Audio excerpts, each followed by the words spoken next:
Effective leadership. Introduction. Leadership is a critical element of organizational success, influencing strategy, culture, and overall performance. Effective leadership ensures vision, motivation, and direction, guiding teams toward achieving business goals. 1. The nature and importance of leadership. Leadership is the ability to influence, inspire, and guide individuals or teams toward a shared goal. Effective leadership drives innovation, improves productivity, and enhances organizational resilience. Strong leadership fosters employee engagement, strategic growth, and ethical decision-making. 2. What makes an effective leader? An effective leader possesses vision, the ability to set clear goals and communicate a compelling future. Emotional intelligence, understanding and managing emotions to build strong relationships. Decision-making skills, the ability to analyze, strategize, and make informed choices. Adaptability, navigating change and uncertainty with confidence. Integrity, leading with honesty, ethics, and accountability.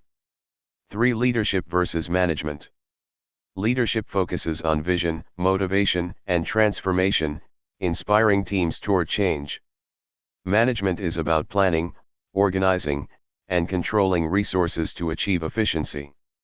Key difference: leaders create direction, while managers execute processes. Example: Steve Jobs, leader, shaped Apple's vision, while Tim Cook, manager and leader, ensured operational efficiency. 4. Leadership and organizational culture. Leadership shapes company culture by influencing values, behaviors, and workplace dynamics. A strong leadership culture promotes trust and collaboration, ethical decision-making, continuous learning and innovation. Example: Google's leadership encourages innovation, flexibility, and employee empowerment, leading to high performance. 5. Entrepreneurship and intrapreneurship in leadership.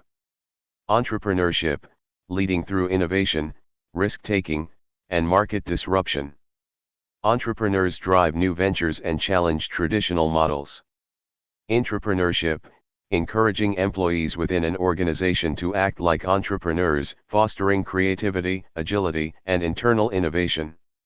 Leaders who embrace both approaches empower employees to drive change and add value.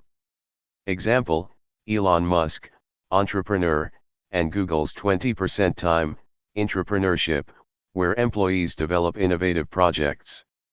Effective leadership, the nature and importance. Leadership is fundamentally about influencing others to achieve a common goal. Buchanan and Huczynski define a leader as someone who exercises influence over other people. This definition highlights 3 key aspects. Interpersonal, leadership involves guiding a group of individuals rather than acting alone. Influence, a leader has the power to affect others and drive change. Goal, leadership is purpose-driven, aiming to achieve specific objectives. Leadership can be understood in 3 ways. As an attribute or position, such as a managing director or team leader. As a personal characteristic, describing someone as a natural leader. As a category of behavior, emphasizing actions that inspire and guide others.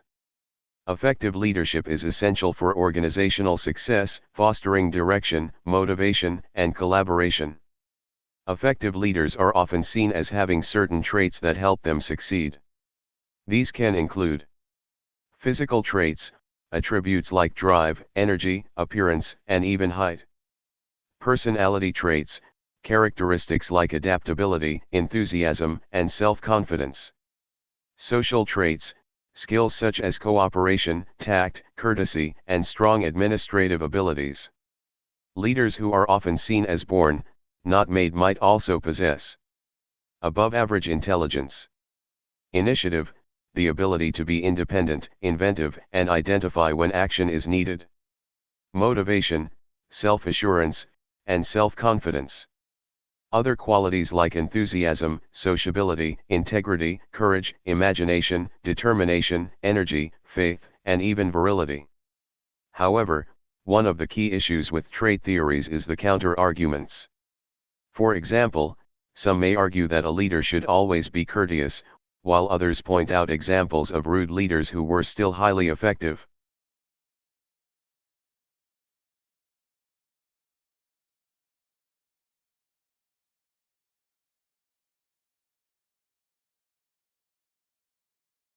Two legendary figures, Michael Jordan and Oprah Winfrey, show how both innate traits and nurtured qualities can shape a leader's success. Michael Jordan had natural physical talents, like his height, agility, and coordination, which seemed almost instinctive. His inherent personality traits also helped him become one of the greatest athletes in history. These traits helped him excel in basketball and reach legendary status. Oprah Winfrey, on the other hand, came from a challenging background marked by adversity and poverty. Despite these difficulties, she cultivated strong communication and interpersonal skills, empathy, and the ability to connect with people. These developed qualities, nurtured over time, were key in her rise as a media mogul and influential leader. Both demonstrate the balance between natural abilities and qualities that are developed through experiences. Effective leadership is about having a pattern of behavior or style that helps build confidence and trust among those being led. There are four main management styles based on behavioral theories. Tells, autocratic: the leader makes all decisions, giving instructions that must be followed without question. The downside is that, like trait theories, there are counterexamples where this approach doesn't work. Sells, persuasive: while the manager still makes all the decisions, they recognize the importance of motivating team members to accept and follow those decisions for better results. Consults, participative: in this style, the leader consults with the team, considers their input, but still holds the final decision-making power. Joins, democratic: here, the leader and the team make decisions together, working toward a consensus. Each style has strengths and weaknesses, and they can be applied depending on the situation and team dynamics.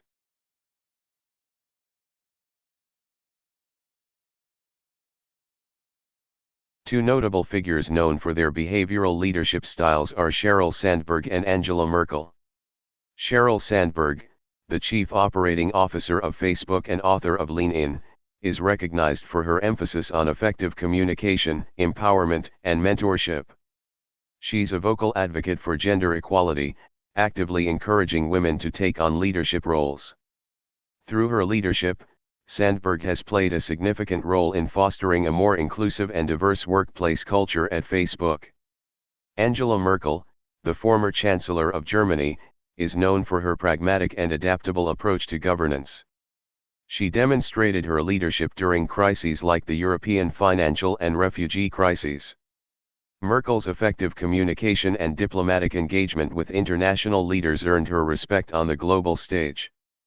Both women show how leadership behaviors, like communication, empowerment, and adaptability, shape their impactful careers. Sundar Pichai, the CEO of Alphabet Incorporated, Google's parent company, is known for his behavioral leadership style. He focuses on open communication, transparency, and fostering a collaborative work environment at Google.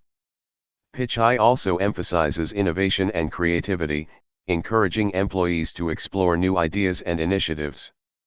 His leadership has been key to Google's continued growth and innovation, maintaining its position as a global tech leader. The modern consensus in leadership theory is that there is no one-size-fits-all leadership style that works in every situation. Instead, contingency or contextual theories suggest that the effectiveness of a leadership style depends on the specific circumstances and context. One theory that combines aspects of both trait and contingency theories is the situational approach. This approach emphasizes that leaders must adapt their style based on the situation they're facing, the needs of their team, and the environment. This flexibility allows leaders to be more effective in various contexts, whether they are dealing with a crisis, managing a routine operation, or leading innovation. Leadership and management are often intertwined, but they are not the same. A leader can be a manager, but a manager is not necessarily a leader. Management involves setting and achieving the organization's goals through four key functions: planning, organizing, directing, or leading, and controlling. Leadership, on the other hand, focuses more on the interpersonal aspects of a manager's job, like inspiring and guiding the team. In contrast, functions like planning and controlling are more administrative. The key difference is that employees follow leaders because they want to, not because they have to. When it comes to leadership and culture, two types of leaders are typically discussed. Transactional leaders tend to be more passive, viewing their relationship with followers as a trade. You do this, and I'll reward you. Transformational leaders, however, are more proactive. They see their role as inspiring and motivating others to work beyond just meeting the minimum expectations. Only transformational leadership is said to have the power to change organizational cultures and guide them in a new direction. This kind of leadership boosts motivation, morale, and job performance among followers, with the key distinguishing feature being the ability to bring about significant change.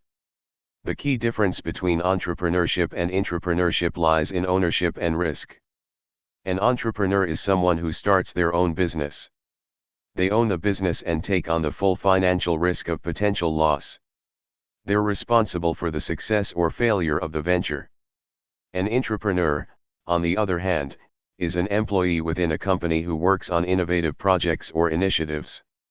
They do not have ownership of the business and usually face minimal financial risk. Intrapreneurs drive innovation within the company but without the financial burden that comes with being the owner. Gary Johnson's Cultural Web, 1992, is a framework designed to understand an organization's culture. It helps identify the core beliefs and assumptions that shape the behaviors within an organization.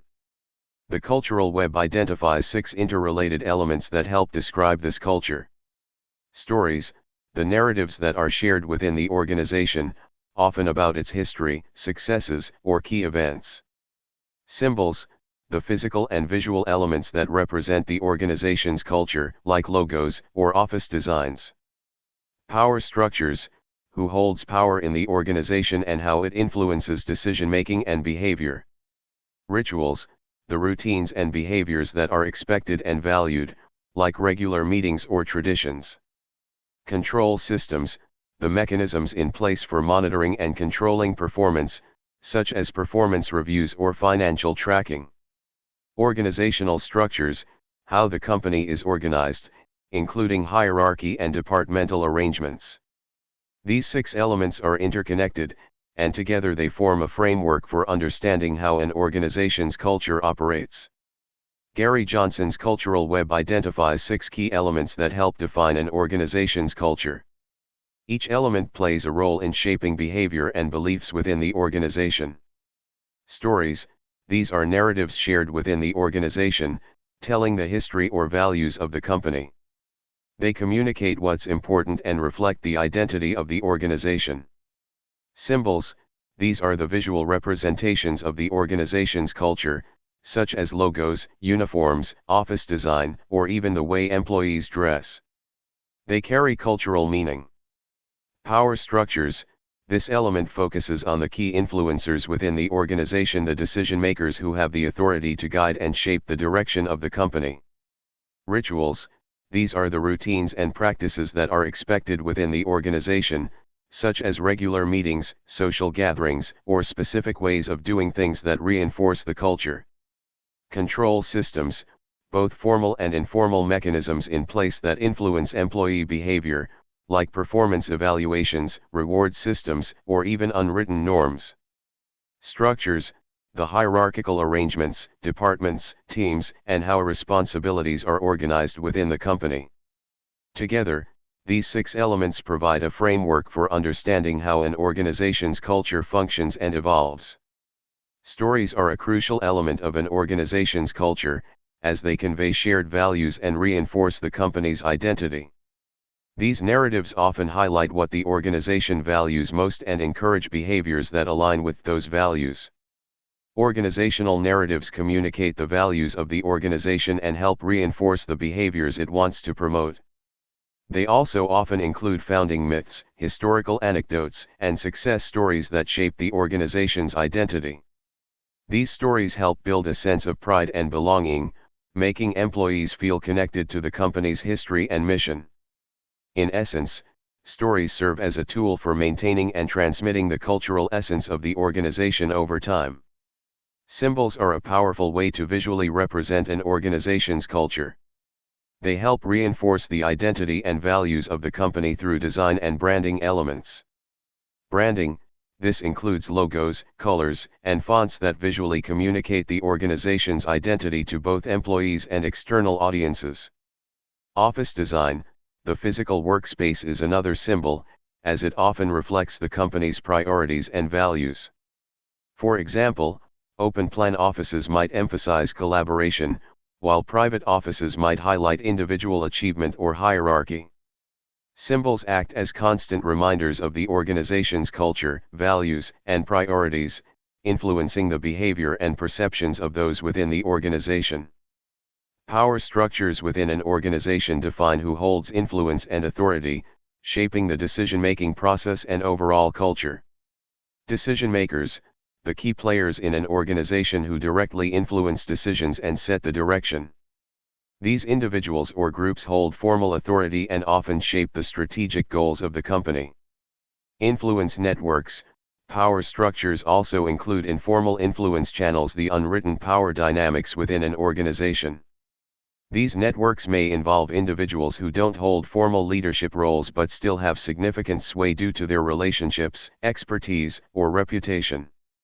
Together, these power structures guide how decisions are made and who holds the most sway in influencing the organization's actions. Organizational rituals and routines are recurring activities that help reinforce the organization's culture and values. These practices shape the day-to-day behavior of employees and help build a sense of unity and purpose. Daily practices, these are the routines that occur regularly within the organization, such as team meetings, check-ins, or specific work processes. These activities help solidify cultural expectations and keep everyone aligned with the organization's core values. Celebrations, special events that mark significant milestones or achievements within the organization.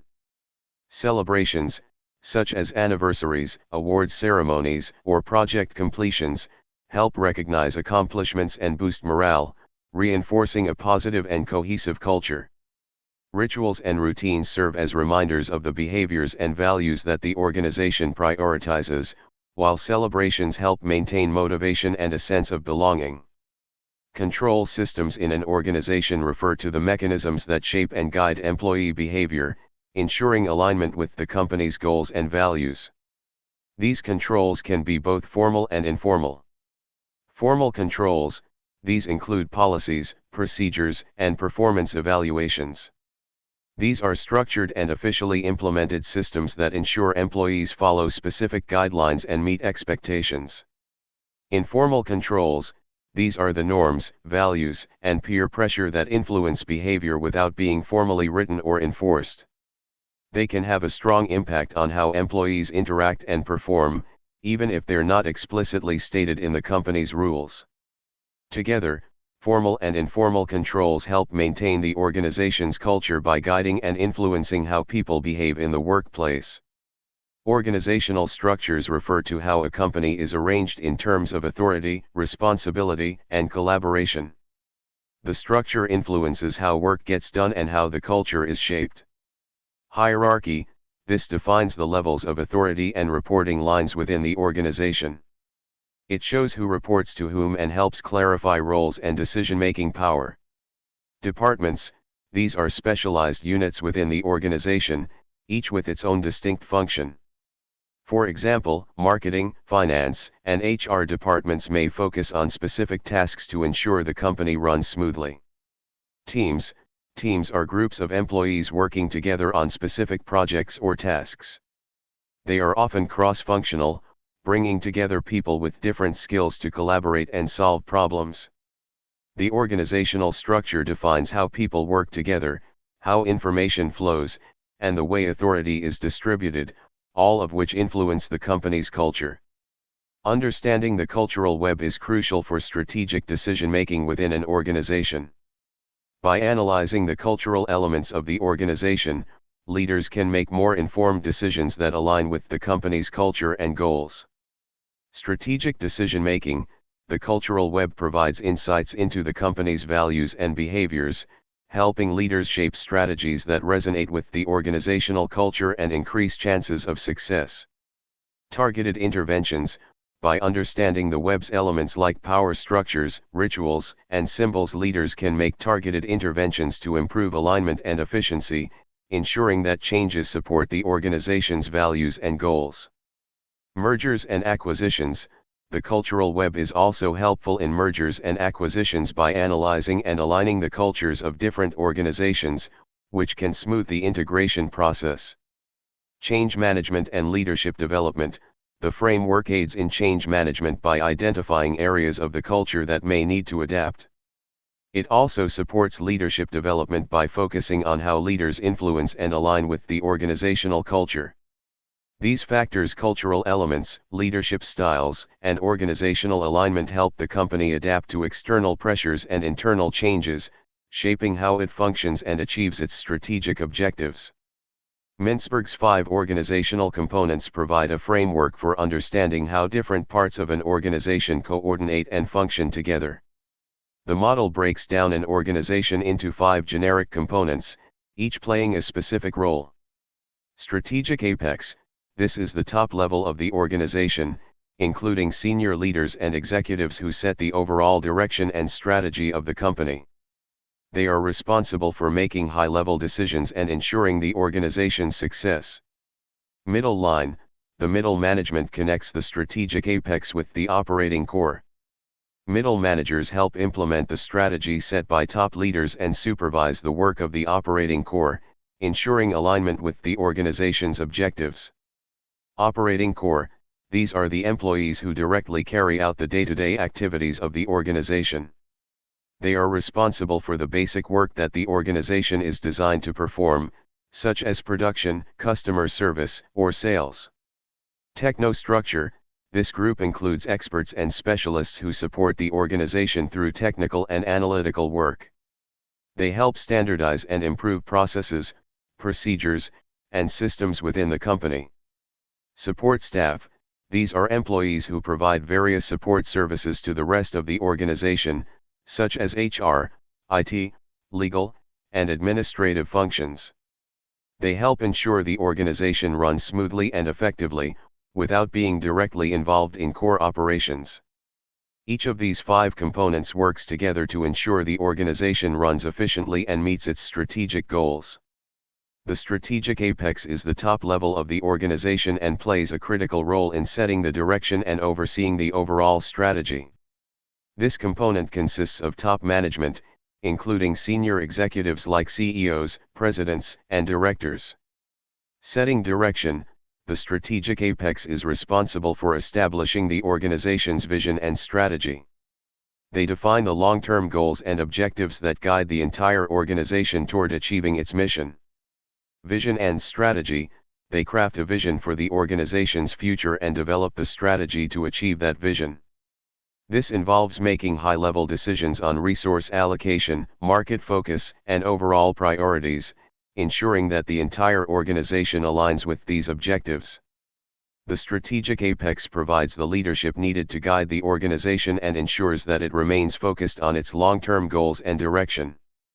The middle line serves as the bridge between the strategic apex, top management, and the operating core, employees doing the day-to-day work.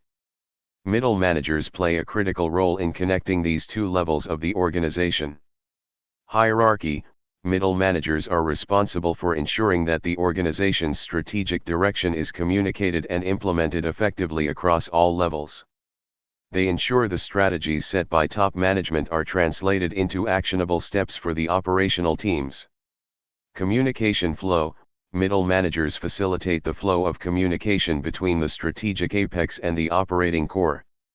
This ensures that key decisions, goals, and changes are communicated both ways down to those who execute the work and up to top management regarding operational progress. Implementation, they take the broader strategic goals and break them down into actionable plans. Middle managers oversee the day-to-day operations, ensuring alignment with the organization's strategic objectives and driving performance toward those goals. In short, the middle line acts as a vital link between the organization's high-level strategy and the work on the ground, ensuring everything stays aligned and on track. The operating core is the heart of the organization, where the essential work takes place. These are the employees who perform the day-to-day tasks that are critical to the company's operations. Employees, these are the people directly involved in carrying out the core activities of the organization. They may include factory workers, service providers, technicians, or anyone else who is actively contributing to producing the company's goods or services. The fundamental work, the operating core, is where production happens. These employees are responsible for the output, whether it's creating products, delivering services, or interacting with customers. The operating core keeps the organization running by performing the actual work that the company exists to do. Without them, the strategies and goals set by the strategic apex cannot be realized. The technostructure plays a crucial role in standardizing operations and ensuring that organizational processes run efficiently and consistently. Analysts and planners, this group includes specialists like analysts and planners who develop and implement the company's procedures, policies, and systems. Their work ensures that the organization operates smoothly and adheres to best practices. Standardization, one of the key functions of the technostructure, is to ensure consistency across all operations. They create standardized procedures that allow the organization to deliver uniform results, regardless of where or how the work is done. Process improvement, technostructure members are also focused on enhancing organizational processes. They constantly look for opportunities to improve efficiency, reduce waste, and streamline operations to keep the organization competitive and effective. In essence, the technostructure helps create stability and efficiency within the organization by designing and enforcing standardized processes and continuously improving them. Support staff consists of employees who provide essential specialized services to the organization, helping it run smoothly but not directly involved in core operations or production. Specialized expertise, support staff offer expertise in areas like HR, IT, legal services, finance, and other specialized functions. These roles ensure that the organization has the resources and systems it needs to function effectively.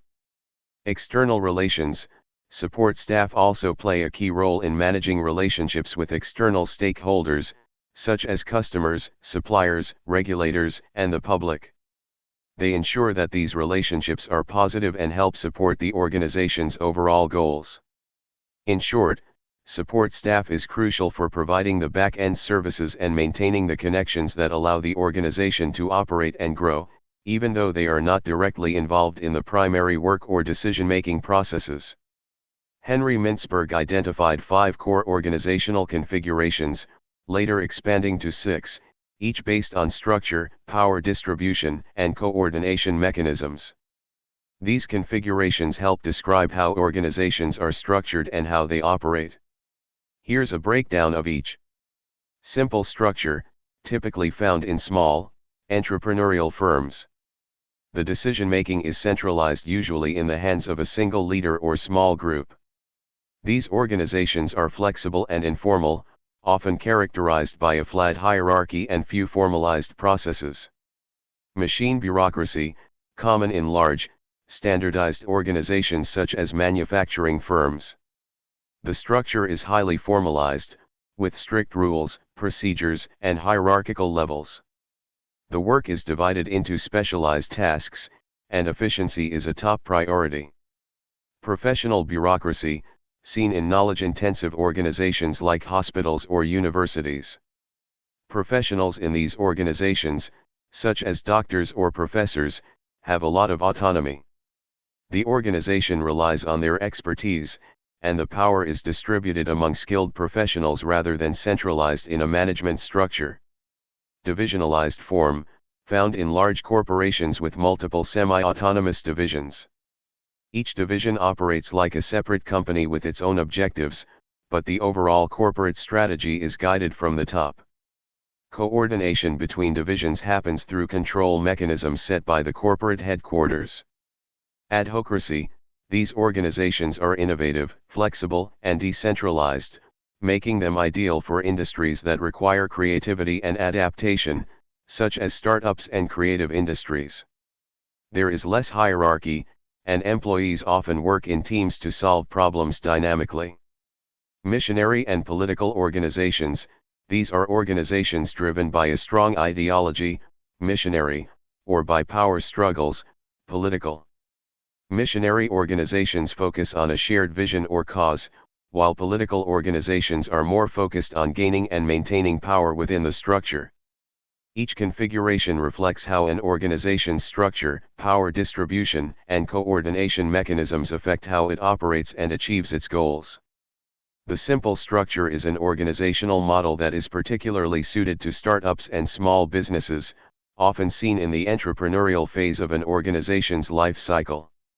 Characteristics: this structure is small, with centralized decision-making typically concentrated in the hands of one or a few leaders. Direct supervision is common, and communication within the organization is informal. Because of its simplicity, it can adapt quickly to changes, making it highly flexible. Cultural fit: the culture in a simple structure is often entrepreneurial, innovative, and flexible.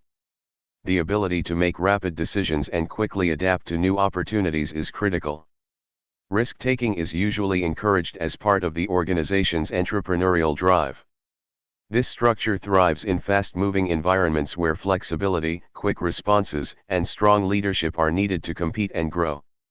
Machine bureaucracy is an organizational model designed for large, standardized organizations that require efficiency and consistency across their operations, such as manufacturing companies or government agencies. Structure: this structure features formalized processes, with standardized tasks and a hierarchical structure. There is centralized control, meaning decision-making power is concentrated at the top, with clear lines of authority and strict rules governing operations. Culture: the culture in a machine bureaucracy is rule-oriented, focused on efficiency and processes. The emphasis is on standardization, compliance, and predictability. Employees are expected to follow established protocols and procedures to ensure consistent results. Machine bureaucracy works well in environments where high efficiency, reliability, and large-scale coordination are required, but it can be less flexible or adaptable in fast-changing industries. The professional bureaucracy is an organizational model designed for knowledge-intensive environments where professionals, like doctors, lawyers, or professors, hold significant autonomy and control over their work.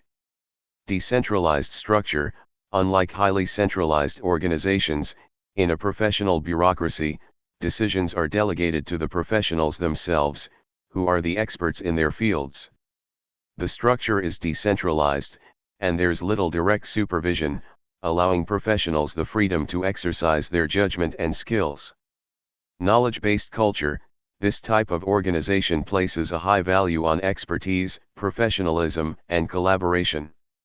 The culture supports knowledge sharing and collaboration among professionals, allowing them to leverage their expertise in a way that adds value to the organization. In a professional bureaucracy, the power lies in the knowledge and expertise of the professionals rather than in hierarchical control. These organizations are suited for industries where specialized skills and knowledge are central to success, such as hospitals, universities, and consulting firms. The divisionalized form is a decentralized coordination structure commonly used by large corporations with semi-autonomous divisions. Each division functions as an independent business unit, allowing flexibility and responsiveness to market demands. This structure fosters specialized cultures within divisions, enhancing expertise and efficiency. However, collaboration between divisions is essential to ensure strategic alignment and resource optimization across the organization. Adhocracy: embracing change and innovation. Adhocracy is a highly flexible and decentralized structure designed to adapt quickly to changing environments. It prioritizes innovation, creativity, and rapid decision-making, making it ideal for industries that thrive on constant evolution. The culture within an adhocracy is dynamic, risk-taking, and collaborative, where agility and creative problem-solving are essential.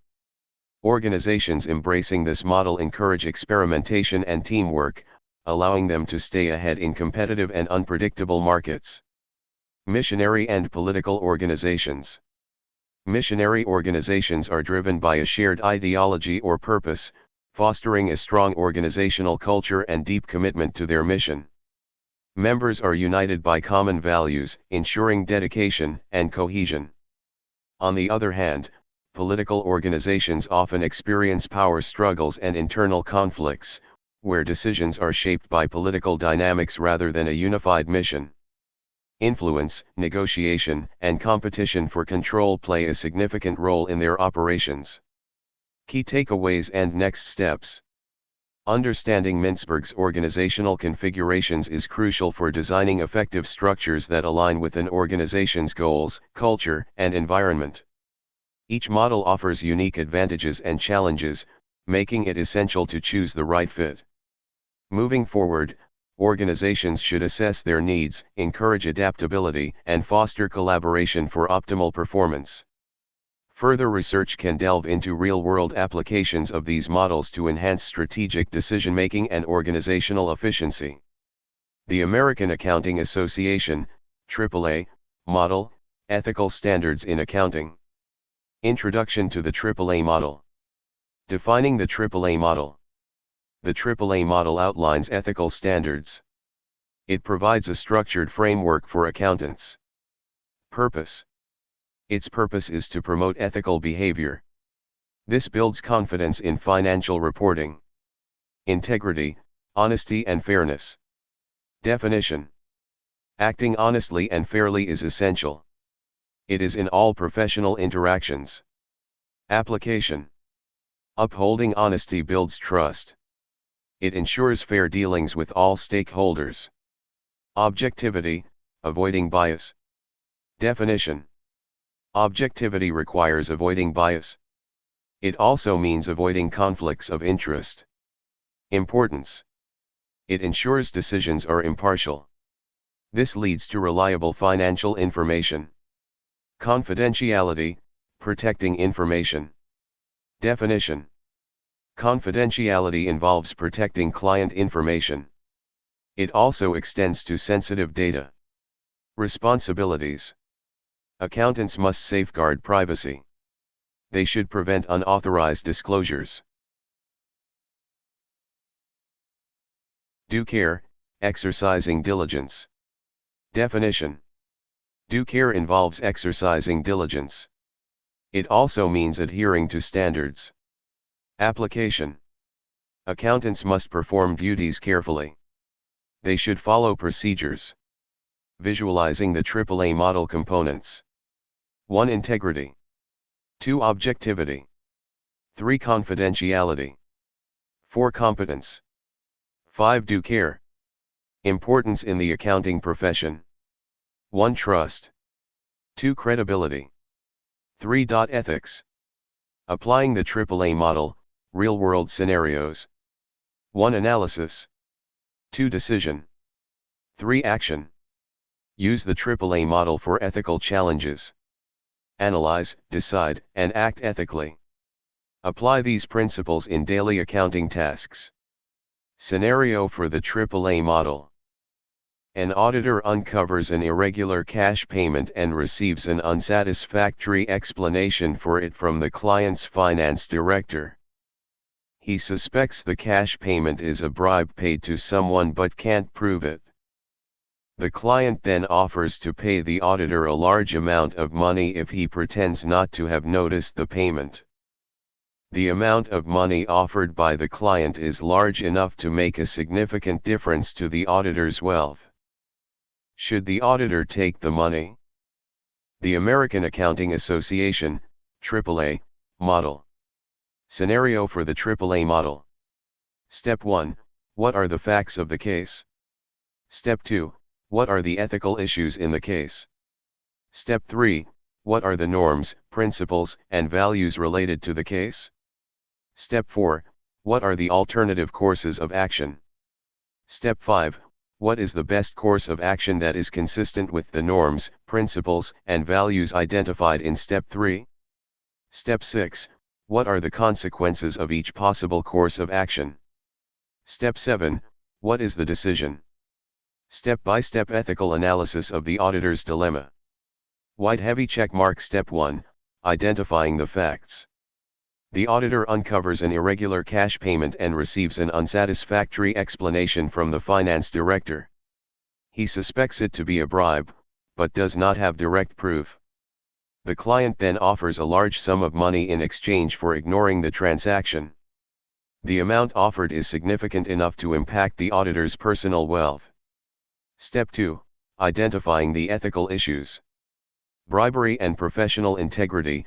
Accepting the money would mean compromising ethical standards and violating anti-corruption laws. Conflict of interest. The auditor has a duty to remain independent and objective, but the financial temptation creates a conflict between personal gain and professional responsibility.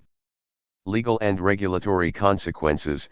If the fraud is later exposed, the auditor could face legal action, professional disqualification, and reputational damage. Stakeholder trust. Ignoring the issue could mislead investors, regulators, and the public, leading to financial losses and governance failures. Step 3. Considering the norms, principles, and values. Integrity and objectivity. The international ethics standards for accountants, ACCA Code, and regulatory frameworks like Sarbanes-Oxley Act, SOX, demand that auditors act with honesty and independence. Legal responsibility.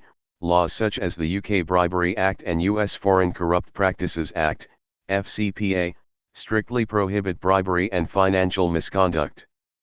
Public interest obligation. Auditors must protect the interests of shareholders and the financial system, not personal gain. Step 4. Exploring the available options. Key Cap 1. Accept the bribe, unethical and illegal. Violates professional standards, legal requirements, and corporate governance principles. Risk of criminal prosecution, loss of career, and reputational damage. Encourages ongoing corruption and fraud within the organization. Key Cap 2. Refuse the bribe and report the issue, ethical and legal compliance.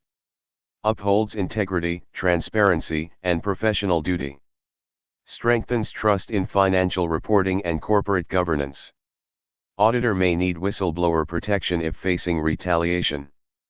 Key Cap 3. Ignore the issue without accepting the bribe, negligence and ethical failure.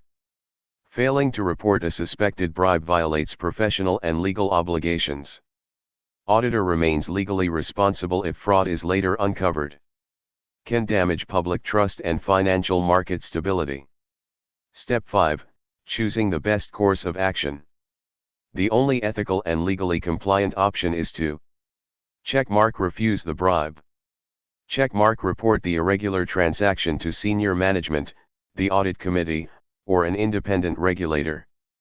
Checkmark document all findings to ensure transparency and accountability. Checkmark seek legal advice or whistleblower protections if facing retaliation. Step 6. Evaluating the consequences of each possible course of action. The auditor must carefully consider the short-term and long-term consequences of each decision before taking action. Option 1. Accept the bribe cross-mark, unethical and illegal. Consequences. Legal penalties. Bribery is a crime under laws like the UK Bribery Act and US FCPA, leading to fines, imprisonment, and disqualification from practice. Loss of professional reputation.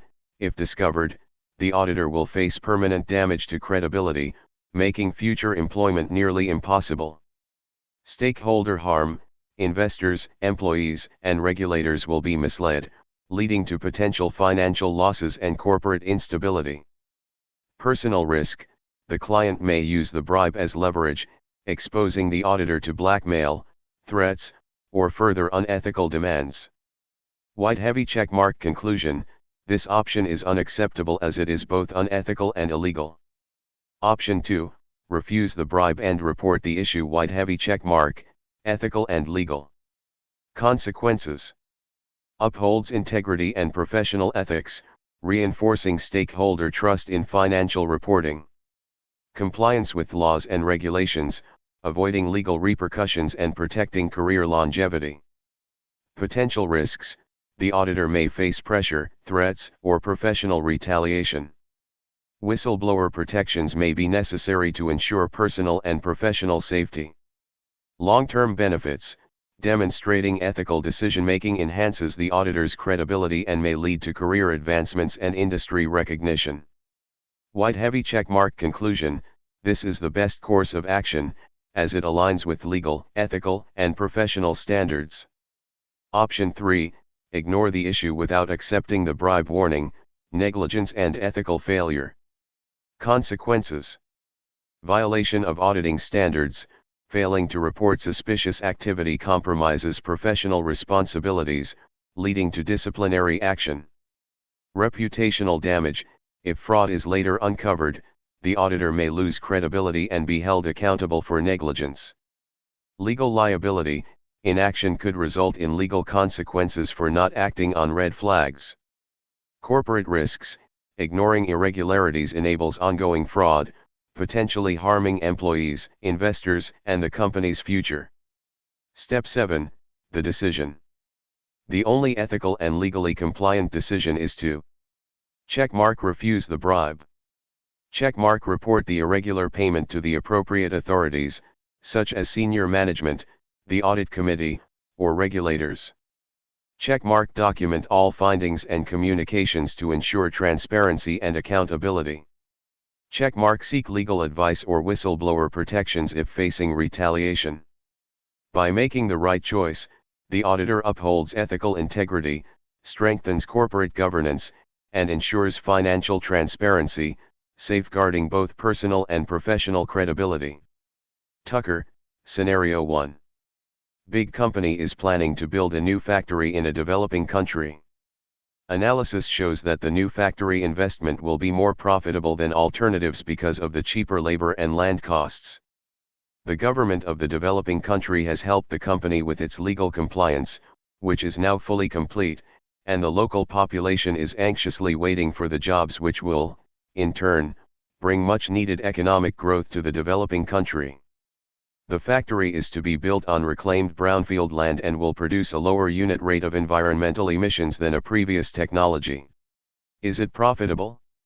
Yes. The investment will generate a superior return because of cheaper labor and land costs. This makes it a financially attractive decision for the company. Is it legal?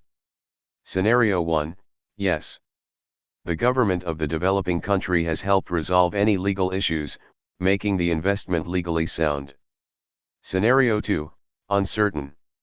The government has allowed forced displacement of a vulnerable community, and legal protections for affected people are weak. While not technically illegal, the situation raises ethical concerns about fairness and justice. Is it fair? Scenario 1, yes.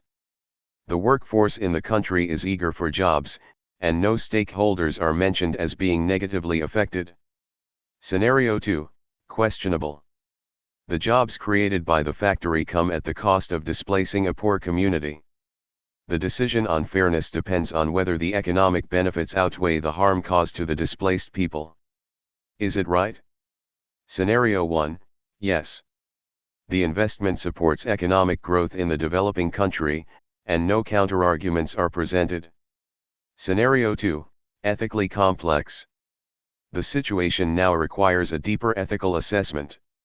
The decision-maker must balance the economic benefits against the rights of the displaced community. Additional information, such as whether the community had legal claims to the land and whether they will be resettled, is needed to reach a just conclusion. Is it sustainable or environmentally sound? Yes. The scenario specifically mentions environmental benefits from the investment. In this simplified case, the decision seems clear, but in real-world situations, sustainability considerations may be more complex. Using these models, in summary. In the exam, when candidates are asked to assess or evaluate a situation, they may use decision-making models, example Tucker's 5-question model, to justify their conclusions. While some marks are awarded for recalling the model's questions, most marks come from applying the model effectively to the scenario. In complex situations, candidates should present both sides of the argument for each question and reflect that complexity in their final decision. The models help identify key factors to consider, but decisions are rarely simple unless the case is exceptionally clear-cut or provides minimal information. Understanding stakeholders and corporate social responsibility in business. In business and strategic decision-making, stakeholders play a critical role. But who exactly are stakeholders? Simply put, stakeholders are individuals or groups who have an interest in an organization and can either affect or be affected by its actions. This includes customers, employees, investors, suppliers, government bodies, and even the broader community. What makes stakeholder management complex is that stakeholders don't just passively exist, they have expectations from a business. These expectations may be financial, ethical, environmental, or social. For example, investors expect financial returns, employees seek fair wages and career growth, customers demand quality products and services, and society at large expects companies to operate responsibly. This brings us to corporate social responsibility, or CSR. CSR is how businesses take responsibility for their impact on society beyond just generating profits. Companies engage in CSR by adopting ethical labor practices, reducing their environmental footprint, supporting social causes, and ensuring transparency in their operations. Strategic decision-making in businesses today isn't just about maximizing profits, it's about balancing the needs of stakeholders while achieving sustainable growth. Organizations that ignore stakeholder expectations risk reputational damage, legal consequences, and loss of public trust. On the other hand, businesses that engage with stakeholders responsibly build stronger relationships, enhance brand loyalty, and create long-term value.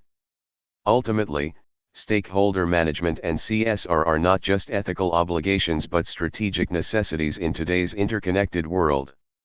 Companies that successfully integrate these elements into their business strategy can foster innovation, improve customer and employee satisfaction, and drive long-term success. What is a stakeholder? A stakeholder is anyone affected by a company's actions. This includes individuals, groups, or even the environment. Stakeholders have claims, their needs and demands from the company. These can be financial, ethical, environmental, or social. Managing stakeholder expectations is crucial for a business to operate successfully and responsibly. Who is a stakeholder? A stakeholder is any individual, group, or entity affected by a company's actions. Stakeholders play a crucial role in shaping corporate decisions, as their needs, concerns, and expectations influence business strategies and ethical responsibilities. White heavy checkmark types of stakeholders. Individuals, employees, customers, investors, and suppliers. Groups, trade unions, regulatory bodies, advocacy groups, and local communities. The environment, natural ecosystems, forests, oceans, air quality, impacted by corporate activities. White heavy checkmark stakeholder claims. Stakeholders have specific needs, concerns, or demands from businesses, influencing how companies operate and engage with society. Examples: employees expect fair salaries, job security, and safe working conditions. Customers demand high quality, affordable, and ethical products. Environmental groups advocate for sustainable practices, pollution reduction, and climate responsibility. White heavy checkmark. Why understanding stakeholders matters. Helps businesses make informed and ethical decisions. Enhances trust, reputation, and long-term success. Encourages corporate responsibility and social impact. By recognizing and addressing stakeholder claims, companies can create sustainable business strategies that balance profitability with ethical governance and social responsibility. What is a stakeholder? We are going to learn about stakeholders and why they are important for businesses. A stakeholder is anyone who is affected by what a company does.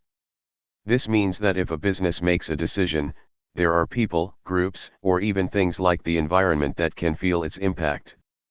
For example, employees working at a company are stakeholders because the company's decisions affect their jobs and salaries. Customers are also stakeholders because they use the company's products or services.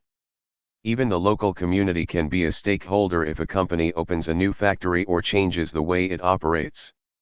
Stakeholders have what we call claims. These are their needs, concerns, or demands from the company. Some may want fair wages, some may want better products, and some, like environmental groups, may want the company to be more eco-friendly. Understanding stakeholders is important because businesses must balance these different needs to be successful and ethical.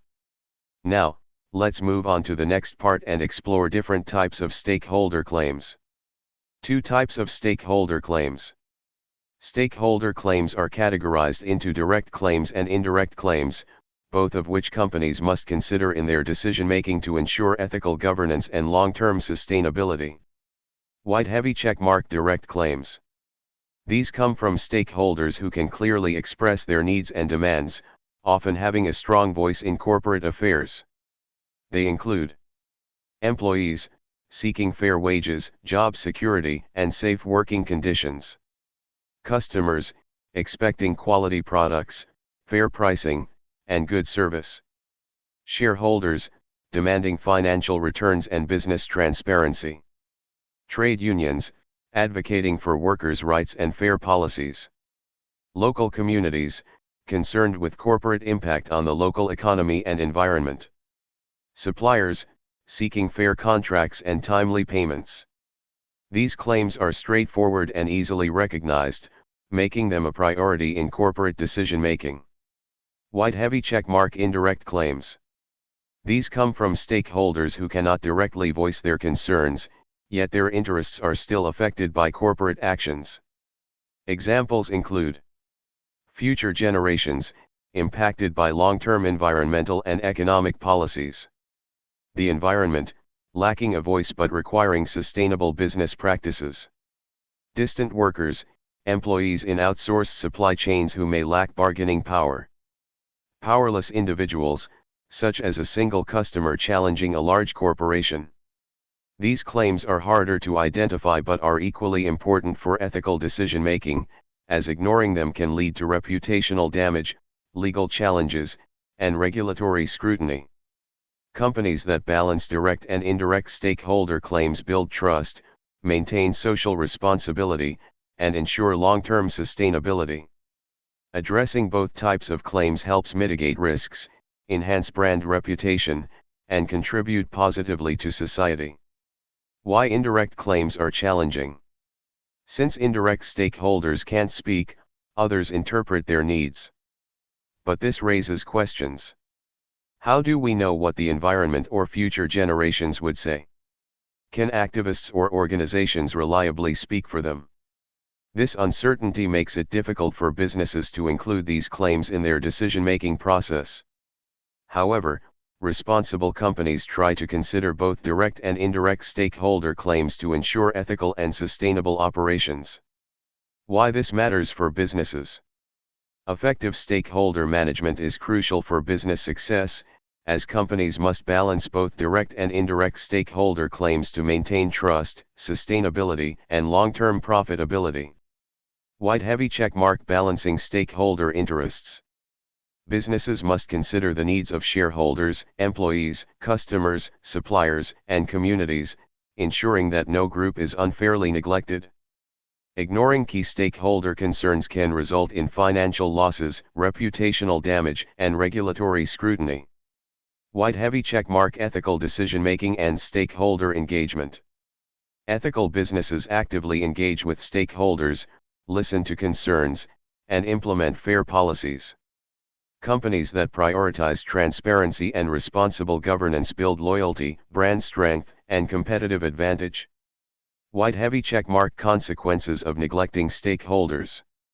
Ignoring stakeholder claims can lead to public protests, media backlash, loss of consumer trust, and potential legal penalties. Case studies of corporate failures, such as BP's Deepwater Horizon spill and Facebook's privacy scandals, highlight the dangers of neglecting ethical responsibilities. Businesses that effectively balance stakeholder claims, foster ethical governance, and address concerns proactively are better positioned for long-term stability, regulatory compliance, and public trust. Summary: stakeholders have specific needs and demands that businesses must acknowledge and manage effectively. Direct claims are clear, measurable, and straightforward, such as employee wages, investor returns, or customer service quality. Indirect claims are less obvious but equally important, including environmental impact, corporate reputation, and long-term social responsibility. Responsible companies consider both direct and indirect claims in their decision-making processes, ensuring fairness, sustainability, and ethical governance. Balancing stakeholder interests helps businesses build trust, maintain compliance, and achieve long-term success. Understanding the influence of stakeholders using Mendelow's matrix. Mendelow's matrix is a strategic tool that helps businesses categorize their stakeholders based on two important factors. Power: this refers to how much influence a stakeholder has over the company's decisions. Some stakeholders, like major investors or government regulators, have a lot of power, while others, like individual customers, may have less. Interest: this refers to how much the stakeholder cares about what the company is doing. Some stakeholders are highly interested because they are directly affected, while others may not be as concerned with the company's daily operations. By analyzing stakeholders using these two factors, power and interest, businesses can decide how to engage with them effectively. For example, stakeholders with both high power and high interest need to be closely involved in decision-making. On the other hand, stakeholders with low power and low interest may not require as much attention but should still be monitored. Using Mendelow's matrix allows businesses to focus on the right stakeholders, make better decisions, and ensure long-term success. What is Mendelow's matrix? Mendelow's matrix is a framework that categorizes stakeholders based on two key factors. Power: how much influence does the stakeholder have over the company's decisions? Interest: how much does the stakeholder care about what the company is doing? By analyzing stakeholders using these two factors, businesses can determine which stakeholders to prioritize and how to engage with them. For example, some stakeholders have high power and high interest. These are the key players who must be actively engaged. Others may have low power and low interest, meaning they require less attention but should still be monitored. Mendelow's matrix helps businesses make strategic decisions, avoid conflicts, and build strong stakeholder relationships. By using this tool, companies can focus their efforts on the most important stakeholders and ensure long-term success. Mendelow's matrix: understanding key players. We are exploring Mendelow's matrix, a tool used to analyze stakeholder influence and interest in an organization. Specifically, we will focus on key players, the high power, high interest stakeholders. Who are key players? Key players are stakeholders who have both high power and a strong interest in the company's actions. Their decisions and opinions directly impact the business, and they actively engage in organizational matters. Examples: investors: they provide financial support and expect high returns. Senior management: they drive the company's strategy and operations. Government regulators: they ensure compliance with laws and policies. Why are key players important? Since they hold both power and interest, ignoring them can be risky.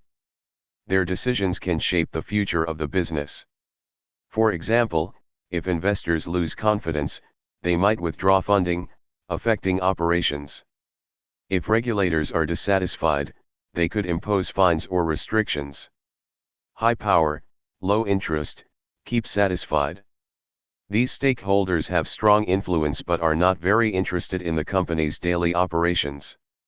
However, if their concerns are ignored, they could use their power to impact the business. Example: large shareholders, government agencies. How to manage them? Keep them satisfied by addressing their concerns when necessary, but avoid overwhelming them with unnecessary details. Mendelow's matrix: keep informed, low power, high interest, stakeholders.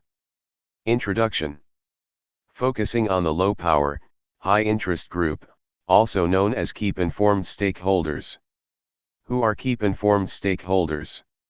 These stakeholders care deeply about the company's actions but lack direct power to influence decisions. However, their opinions matter because they can shape public perception, impact brand reputation, or even influence more powerful stakeholders. Examples: local communities, concerned about a company's impact on jobs, pollution, or economic development. Environmental groups, interested in sustainable practices and corporate responsibility. Individual customers, their satisfaction and feedback affect a company's reputation and long-term success. Why are they important? Although they may not directly control decisions, their collective voice can be powerful.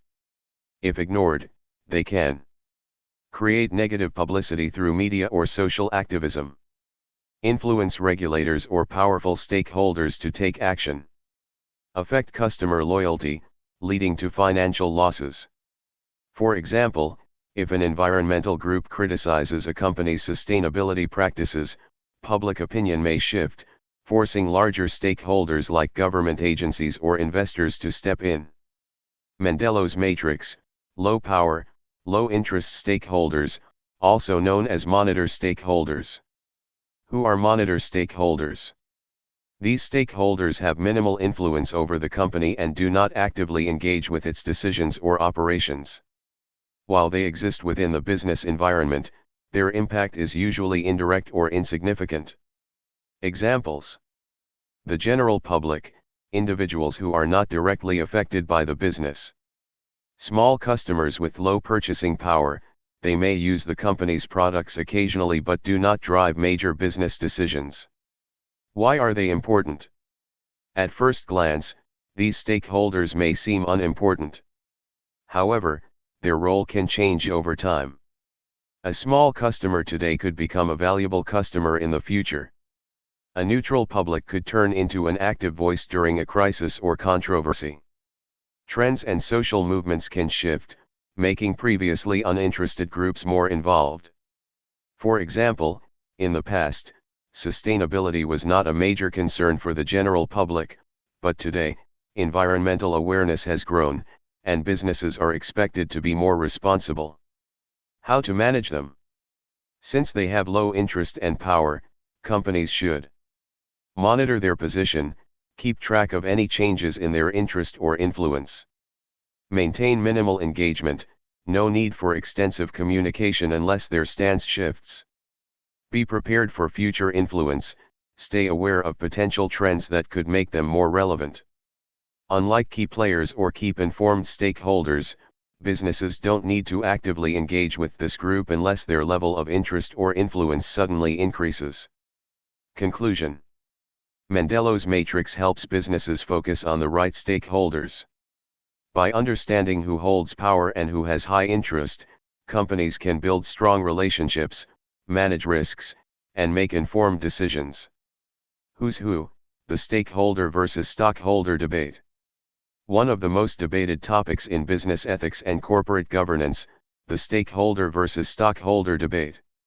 This debate lies at the core of how organizations define their purpose, set priorities, and make decisions. Introduction. Stockholder, shareholder, theory, focuses on maximizing shareholder value. Stakeholder theory, recognizes multiple groups affected by business decisions. Stockholder, shareholder, theory, profit maximization. The stockholder theory, proposed by Milton Friedman, argues that a company's primary responsibility is to maximize shareholder value. Shareholders are the owners of the company, and their main interest lies in profitability and financial returns. Key aspects of the stockholder theory include: profit as the main objective, businesses exist to generate returns for their investors.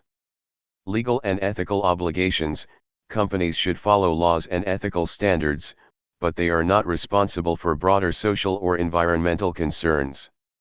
Economic benefits: when companies focus on profit, they contribute to job creation, economic growth, and overall societal development.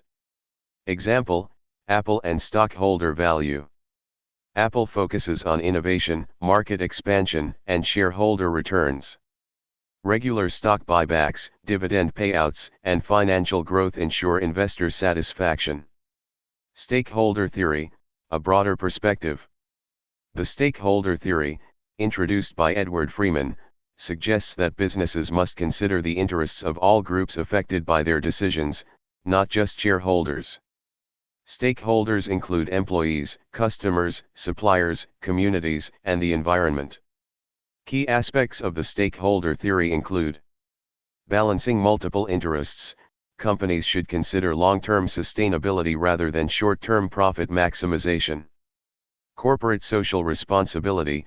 Ethical business practices, environmental sustainability, and employee well-being contribute to long-term success. Reputation and trust. Engaging stakeholders strengthens relationships and reduces risks related to public perception and regulatory compliance.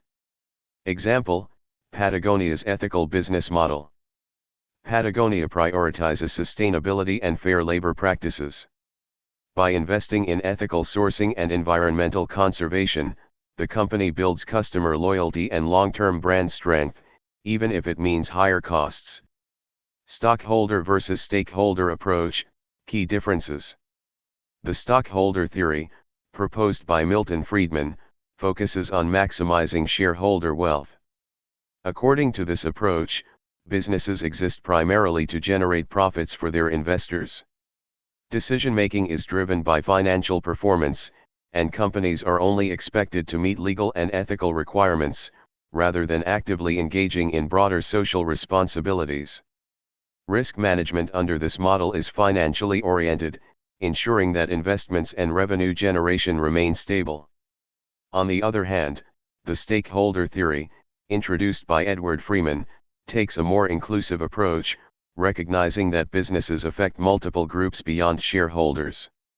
This perspective encourages organizations to balance the interests of all stakeholders, including employees, customers, suppliers, and communities. Companies adopting this approach prioritize ethical business practices and sustainability, ensuring that their decisions align with long-term social, environmental, and reputational considerations. Risk management under this model extends beyond financial risks to include public perception, regulatory compliance, and stakeholder relationships. While the stockholder theory focuses on profitability and investor returns, the stakeholder theory promotes long-term business stability by addressing social and ethical concerns. Many modern companies integrate both approaches, ensuring financial growth while maintaining strong stakeholder relationships and sustainable practices. Political and ethical divide: stockholder versus stakeholder theory. The stockholder theory aligns closely with free market capitalism, emphasizing that businesses should focus on profit maximization without unnecessary external interference. Proponents of this view believe in deregulation and minimal government intervention, arguing that market forces should drive business decisions. From an ethical standpoint, this theory suggests that as long as companies operate within legal boundaries, they have no further obligation to society beyond delivering value to their shareholders. In contrast, the stakeholder theory promotes a broader ethical responsibility, encouraging companies to consider the interests of all stakeholders, not just investors. This perspective supports corporate social responsibility, CSR, and suggests that businesses should engage in ethical decision-making, even if it does not immediately maximize profits. Advocates of this theory argue that companies have a duty to contribute positively to society, addressing issues such as environmental sustainability, fair labor practices, and community well-being. The political divide between these theories reflects a fundamental debate about the role of business in society. While the stockholder theory favors economic liberalism and self-regulation, the stakeholder theory aligns with more regulated markets and ethical governance. Many modern companies adopt a hybrid approach, balancing profitability with social responsibility to ensure long-term sustainability and public trust. Stockholder approach, profit-driven business model. Companies following the stockholder approach focus primarily on increasing stock prices and maximizing shareholder returns. Under this model, financial performance is the top priority, and business decisions are largely driven by profitability, market value, and investor expectations. Example: hedge funds operate with the primary goal of generating high returns for investors.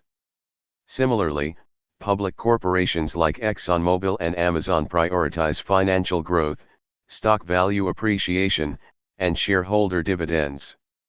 These companies often implement strategies such as cost-cutting, efficiency improvements, and market expansion to boost profitability. Potential downsides. While this approach can lead to strong financial success, it also comes with risks. A short-term profit-driven mindset may encourage companies to prioritize immediate gains over long-term stability. In some cases, this can lead to aggressive cost-cutting measures, potentially affecting employee well-being, job security, and ethical labor practices. Additionally, companies with a strict stockholder focus may face environmental concerns, as profit maximization sometimes leads to unsustainable practices or reduced investment in corporate social responsibility. A balance between stockholder interests and long-term sustainability is often necessary to maintain financial growth, ethical responsibility, and public trust. Stakeholder approach, ethical and sustainable. Case study: Tesla, balancing stakeholder and shareholder interests.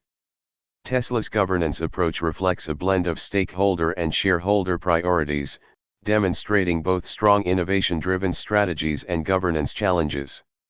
White heavy checkmark. Stakeholder-oriented approach, innovation and sustainability.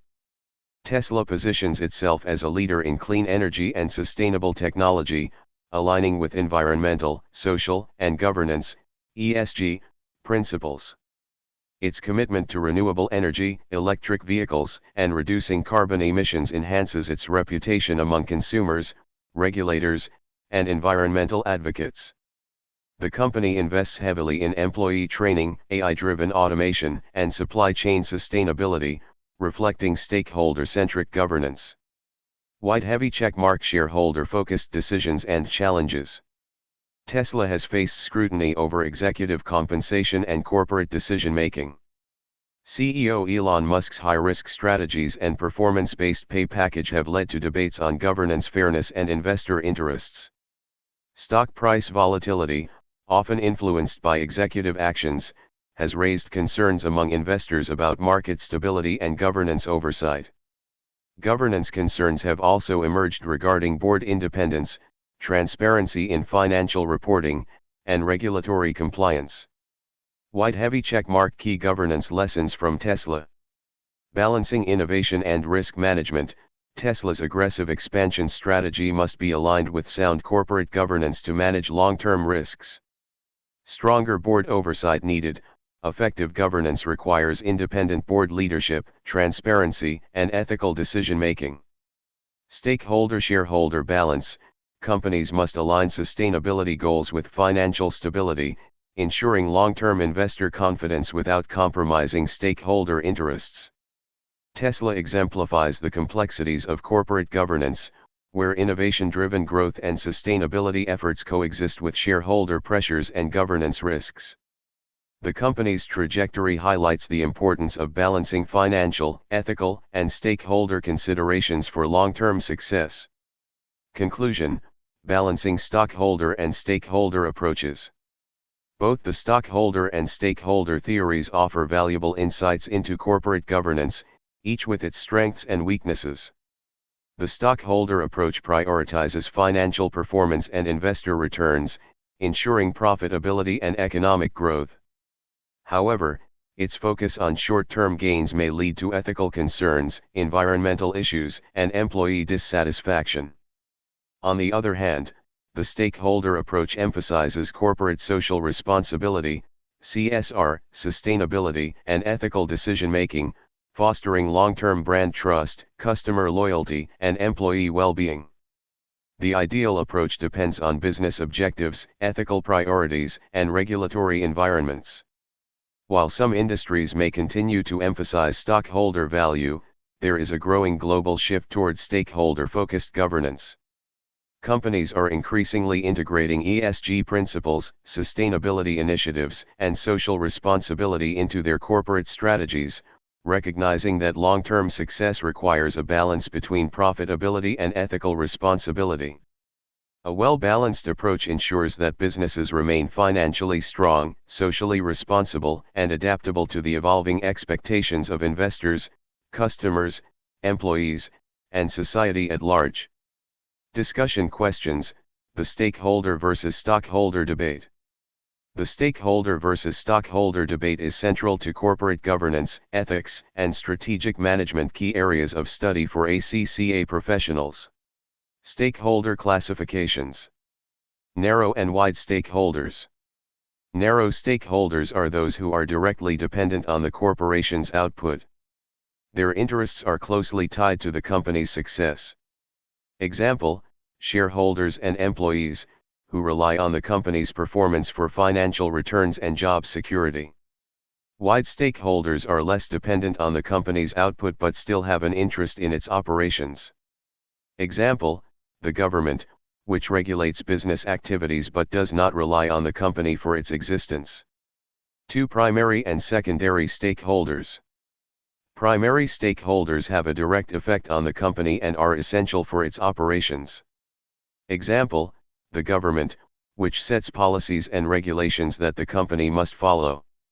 Secondary stakeholders have a limited direct influence on the organization, and the company could survive without their direct involvement. Example: the media, which influences public perception but does not control business decisions. Stakeholder classifications. Active and passive stakeholders. Active stakeholders are those who actively participate in organizational decision-making or influence business activities. They seek to engage with the company and its operations. Example: management, who make strategic decisions, and environmental pressure groups, who advocate for sustainable business practices. Passive stakeholders do not actively participate in the company's operations but are still affected by its decisions. Example: customers, who use the company's products but do not engage in decision-making. 2 voluntary and involuntary stakeholders. Voluntary stakeholders are those who choose to be involved in an organization's decision-making and have a direct role in shaping business activities. Example: management, who take part in corporate governance and strategic planning. Involuntary stakeholders do not choose to be involved in organizational decisions but are still affected by them. Example: regulators, who enforce legal and compliance requirements but are not directly engaged in business operations. 3 legitimate and illegitimate stakeholders. Legitimate stakeholders have a recognized economic relationship with the company and hold a vested interest in its success. Example: suppliers, who provide goods and services to the company in exchange for payment. Illegitimate stakeholders have no formal or ethical link to the organization but may attempt to influence its activities through unlawful or unethical means. Example: terrorist groups, who may threaten businesses for ideological or financial reasons without a legitimate economic connection. Introduction to stakeholder theory. Stakeholder theory examines how businesses should engage with individuals or groups affected by their decisions. These individuals or groups, known as stakeholders, play a crucial role in shaping an organization's operations and long-term success. Who are stakeholders? Stakeholders can include employees who contribute to the company's operations, customers who purchase products or services, suppliers and creditors who provide essential resources, communities that are influenced by business activities, shareholders who invest in the company's financial growth. Purpose of stakeholder theory. The theory promotes a balance between economic interests and social responsibilities, ensuring sustainable success. It encourages companies to consider ethical decision-making and long-term value creation, rather than focusing solely on profit maximization. Key concepts in stakeholder theory. Corporate social responsibility, CSR. Businesses should contribute positively to society and minimize negative impacts. Ethical management practices, companies should act with integrity and fairness toward all stakeholders. Market and social contracts, businesses operate within legal and societal expectations, requiring them to be accountable to stakeholders beyond shareholders alone. By integrating stakeholder perspectives, companies can build stronger relationships, enhance reputation, and achieve long-term sustainability. Understanding instrumental and normative views of stakeholder theory. Stakeholder theory presents two key perspectives on how businesses interact with their stakeholders, the instrumental view and the normative view. 1. Instrumental view, what is? This perspective focuses on how stakeholder relationships can directly benefit the organization. It is pragmatic and outcome-based, aiming to improve business performance through stakeholder engagement. Examples include building customer loyalty by addressing consumer needs, enhancing supplier reliability through strong partnerships, managing reputation risks by responding to public concerns. 2. Normative view, what should be? This perspective emphasizes the ethical obligations businesses have towards stakeholders. It is principle-based, advocating for fairness, equality, and transparency. Organizations following this approach prioritize moral duties rather than just financial gain. Examples include ensuring fair wages and working conditions for employees, transparent reporting to investors and the public, engaging with communities to address social and environmental concerns, balancing both views for business success. Companies that integrate both views can enhance stakeholder satisfaction and achieve long-term sustainability. Examples of best practices include involving employees in corporate decision-making, maintaining transparency in financial and ethical reporting, contributing to community welfare through corporate social responsibility initiatives. By adopting a balanced approach, businesses can build trust, resilience, and long-term value for both their stakeholders and themselves. Instrumental view of stakeholders. The instrumental view of stakeholder theory takes a business-centered approach, meaning stakeholders are considered only if their interests align with the company's economic objectives. Key characteristics. Profit-driven focus. The primary goal is profit maximization, increasing market share, and ensuring corporate governance compliance. Strategic engagement. Businesses interact with stakeholders selectively, engaging only when necessary for business success. Stakeholders as a means to an end. Companies acknowledge stakeholder concerns only if ignoring them would threaten profitability, reputation, or operations. Example: a company facing public criticism over poor labor conditions decides to improve working conditions. However, the decision is not based on ethical responsibility but rather to avoid legal action or negative publicity that could harm the business. This view prioritizes economic benefits over ethical considerations, treating stakeholders as resources to achieve business objectives rather than as valued partners. Deep dive into the instrumental view of stakeholder theory. The instrumental view focuses on how businesses engage with stakeholders strategically to achieve profit-driven objectives. It prioritizes economic benefits over ethical concerns. Key aspects of the instrumental view. Prioritization of stakeholders. Stakeholders are ranked based on their contribution to profitability and market share. Those who provide the greatest financial or strategic advantage receive the most attention. Selective engagement. Businesses interact with stakeholders only when they align with corporate goals. Engagement is transactional, meaning companies respond to stakeholders if and when needed. Legal compliance as a business strategy. Companies may follow ethical practices not out of moral obligation, but as a strategic move to protect their reputation and efficiency. Example: a company improves working conditions not because it believes in fair labor practices, but to comply with legal regulations, boost its brand image, and enhance productivity. Normative view of stakeholders.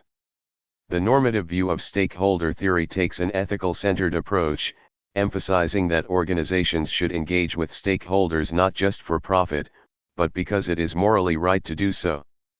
Key aspects of the normative view. Ethical-centered approach. Businesses should consider stakeholder concerns out of ethical responsibility, rather than just financial benefits. Decisions should be based on fairness, transparency, and long-term social impact. Moral duty, Kantian ethics. According to Immanuel Kant's ethical principles, businesses have a moral obligation to treat all stakeholders with respect and dignity. Ethical business practices contribute to social well-being and trust in the organization. Stakeholders as ends in themselves. Stakeholders are valued for their inherent rights and interests, rather than as tools to achieve corporate goals. This approach promotes long-term stakeholder relationships based on trust and mutual benefit. Example: a company adopts sustainable practices because it genuinely values environmental protection, rather than just to enhance public relations or meet regulatory requirements. Conclusion: the normative view ensures that businesses operate with ethical integrity, prioritizing the well-being of all stakeholders while fostering long-term sustainability. This write-up ensures clarity and engagement for audio generation. Let me know if you need any refinements. Studio microphone, smiling face with smiling eyes. Deep dive into the normative view of stakeholder theory. The normative view of stakeholder theory is built on strong ethical principles, focusing on moral responsibility rather than financial gain.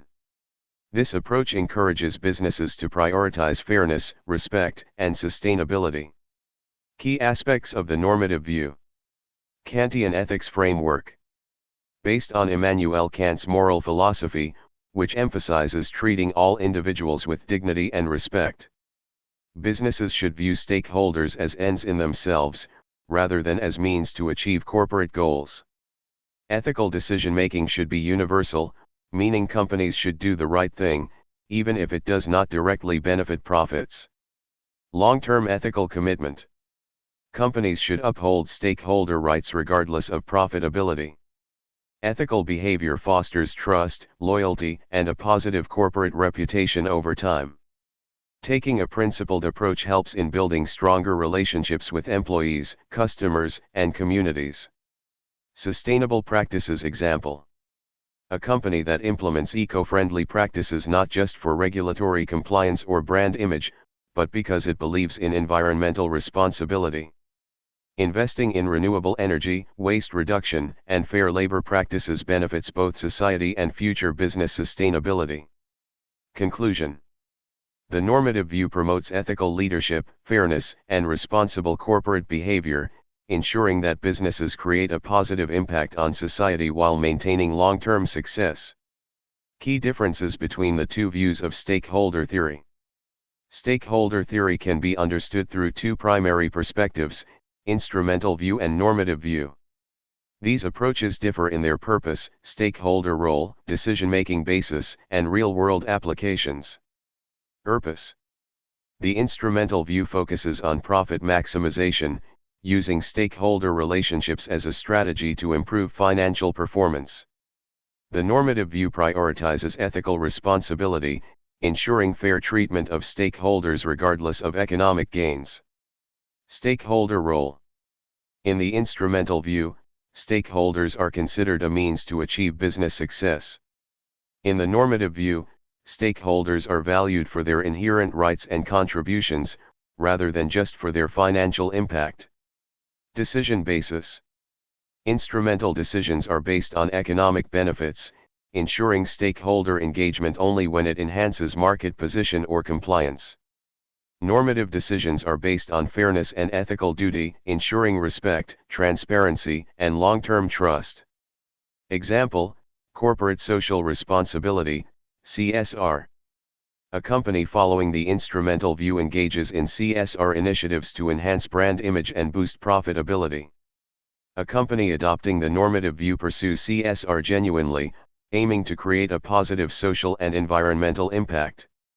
Conclusion: while the instrumental view focuses on business success through stakeholder management, the normative view upholds ethical obligations to stakeholders.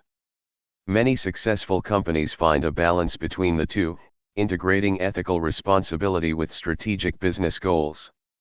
Conclusion and key takeaways on stakeholder theory. Stakeholder theory presents two perspectives: instrumental and normative views, which often coexist in corporate decision-making. This creates complex ethical dilemmas and strategic choices for businesses. Key takeaways. Coexistence of views. Many businesses integrate both instrumental and normative approaches, balancing profitability with ethical responsibility. Decision-makers must navigate trade-offs between financial success and stakeholder well-being. Ethics versus profits debate. A central debate in business ethics is whether companies should prioritize ethical considerations over profit maximization. Short-term financial gains may conflict with long-term stakeholder trust and sustainability.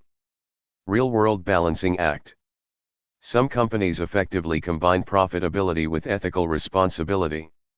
Example: Patagonia, a global outdoor apparel brand, integrates sustainability into its business model through responsible sourcing, environmental initiatives, and fair labor practices. Such companies demonstrate that business success and ethical integrity can coexist. Final thought. Striking a balance between economic objectives and stakeholder well-being is key to achieving long-term sustainability and corporate credibility. Businesses that align profitability with ethical values are more likely to gain stakeholder trust and competitive advantage. Conclusion and discussion on stakeholder theory. The instrumental view and normative view of stakeholder theory coexist in corporate decision-making. While some businesses focus on profit-driven engagement, others emphasize ethical responsibility toward their stakeholders. Key discussion points. Ethical debate. Should businesses prioritize profitability over stakeholder well-being? Can companies strike a balance between economic success and ethical responsibility? Real-world examples. Profit-driven CSR. Some companies engage in corporate social responsibility, CSR, to enhance brand image, attract customers, and comply with regulations, rather than out of ethical concern. Ethically motivated CSR. Other companies adopt CSR genuinely, focusing on sustainability, fair labor practices, and social impact beyond financial returns. Final thought. Businesses that successfully integrate both views can achieve long-term sustainability, maintaining profitability while upholding ethical values. The challenge lies in finding the right balance that benefits both the organization and its stakeholders. Corporate governance. A comprehensive overview. Corporate governance refers to the framework of rules, practices, and processes used to direct and control a company in the interests of shareholders and other stakeholders. It establishes accountability, transparency, and ethical decision-making, ensuring that businesses operate responsibly while achieving financial success. What is corporate governance? Defining the framework. Corporate governance refers to the system of rules, practices, and processes that guide how companies are directed and controlled. It establishes clear responsibilities, decision-making structures, and accountability measures to ensure businesses operate ethically and efficiently. Corporate governance is more than just compliance. It is about fostering accountability, transparency, and ethical leadership. A strong governance framework protects the interests of shareholders, employees, customers, and other stakeholders, promoting responsible business conduct. Essential for all businesses. Corporate governance is critical for companies of all sizes, from small startups to multinational corporations. Regardless of industry or market size, good governance helps businesses achieve long-term sustainability, risk management, and financial stability. For startups and small businesses, governance ensures clear decision-making, investor confidence, and regulatory adherence. For large corporations, it strengthens board oversight, financial integrity, and stakeholder trust. By implementing effective governance practices, companies can mitigate risks, enhance reputation, and drive sustainable growth, ensuring long-term success in an increasingly complex business environment. Objective of sound corporate governance. The primary goal of effective corporate governance is to enhance corporate performance and accountability while ensuring long-term value creation for shareholders and stakeholders. Strong governance frameworks promote transparency, ethical decision-making, and responsible leadership, helping businesses and organizations operate efficiently and sustainably. Corporate governance in different sectors. Key Cap 1 Private sector. In private corporations, governance focuses on monitoring those in control of company resources to ensure they act in the best interests of investors and shareholders. This includes board oversight to prevent conflicts of interest and financial mismanagement, financial transparency through regulatory compliance and reporting, accountability measures to align management incentives with long-term profitability. Key Cap 2 Public and non-profit sectors. For government entities, public organizations, and nonprofits, governance is often measured by the value for money, VFM, principle which evaluates how efficiently resources are used to achieve organizational goals. Key aspects include cost effectiveness, ensuring resources are used efficiently. Service quality, measuring impact on beneficiaries and the public. Ethical responsibility, maintaining public trust through transparency and integrity. Understanding agency theory and ownership dynamics. Agency theory explains the relationship between principals, shareholders, and agents, company leadership, such as directors and executives.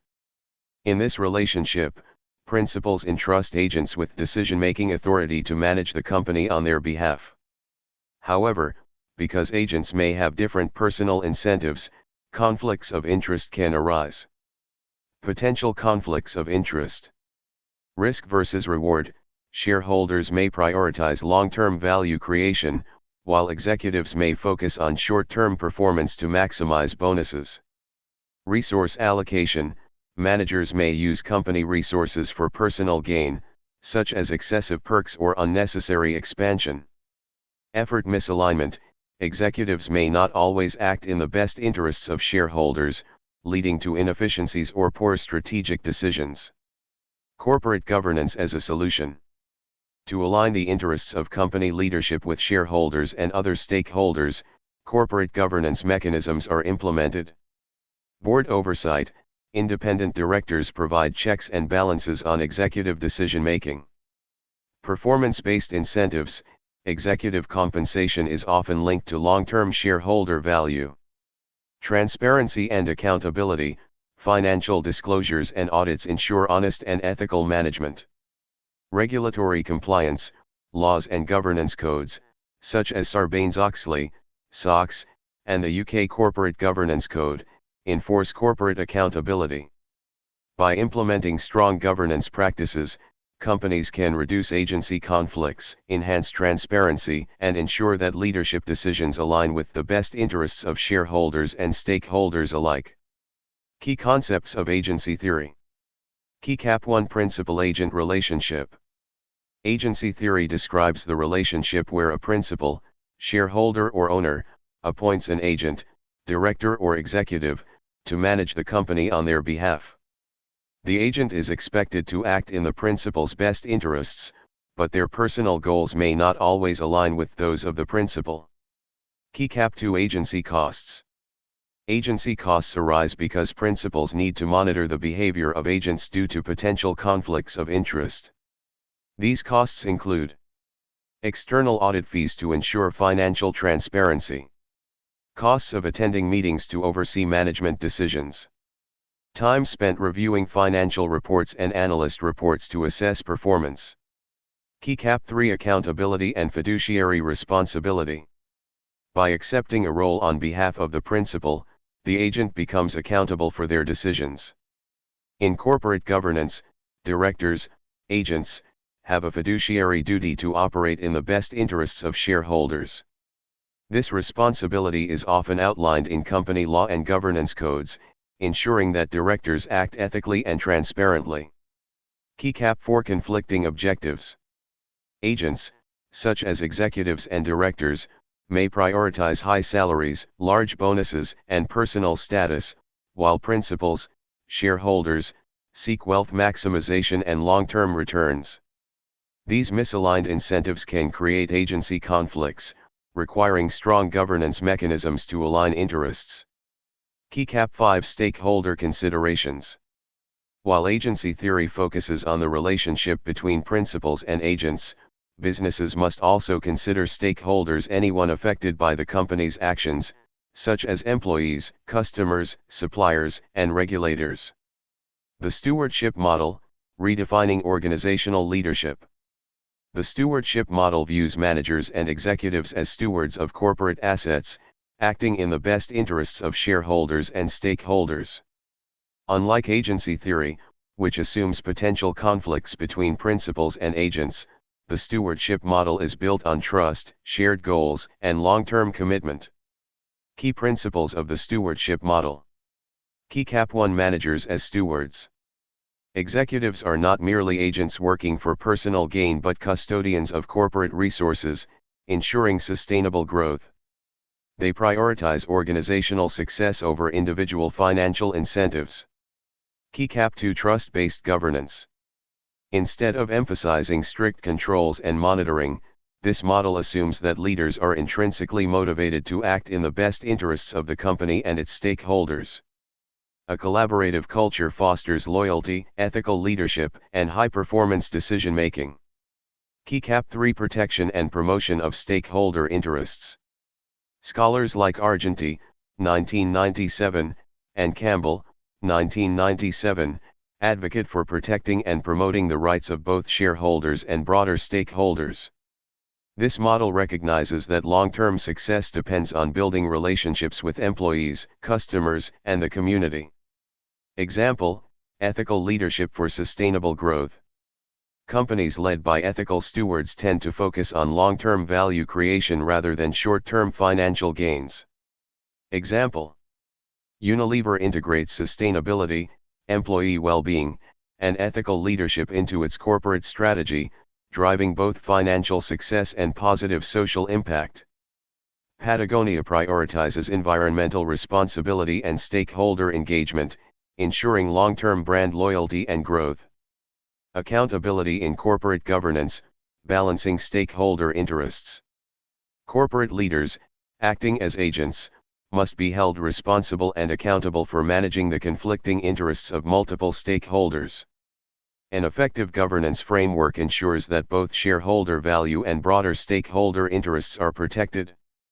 Pristine capitalist stewardship, maximizing shareholder wealth. Under pristine capitalist stewardship, businesses operate with a primary focus on maximizing shareholder wealth.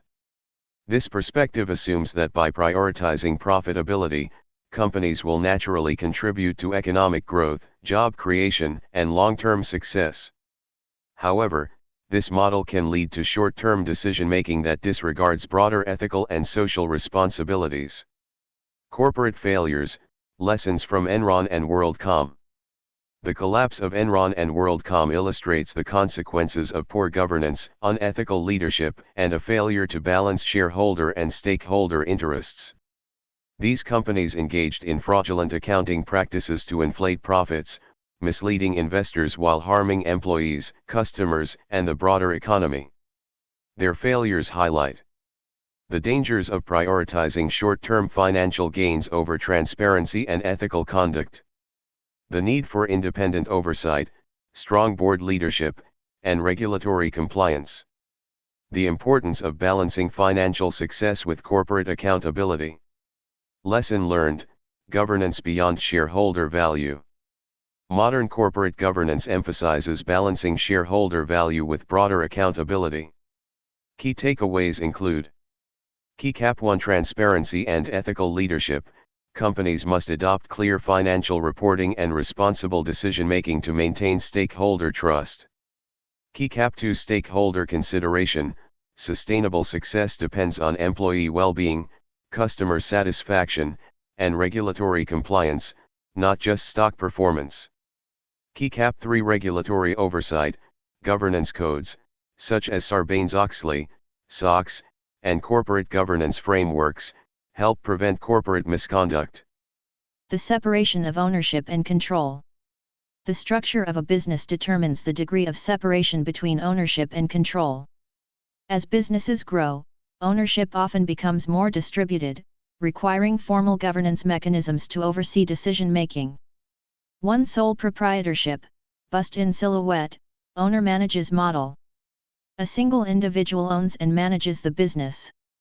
Complete control over decision-making, finances, and operations.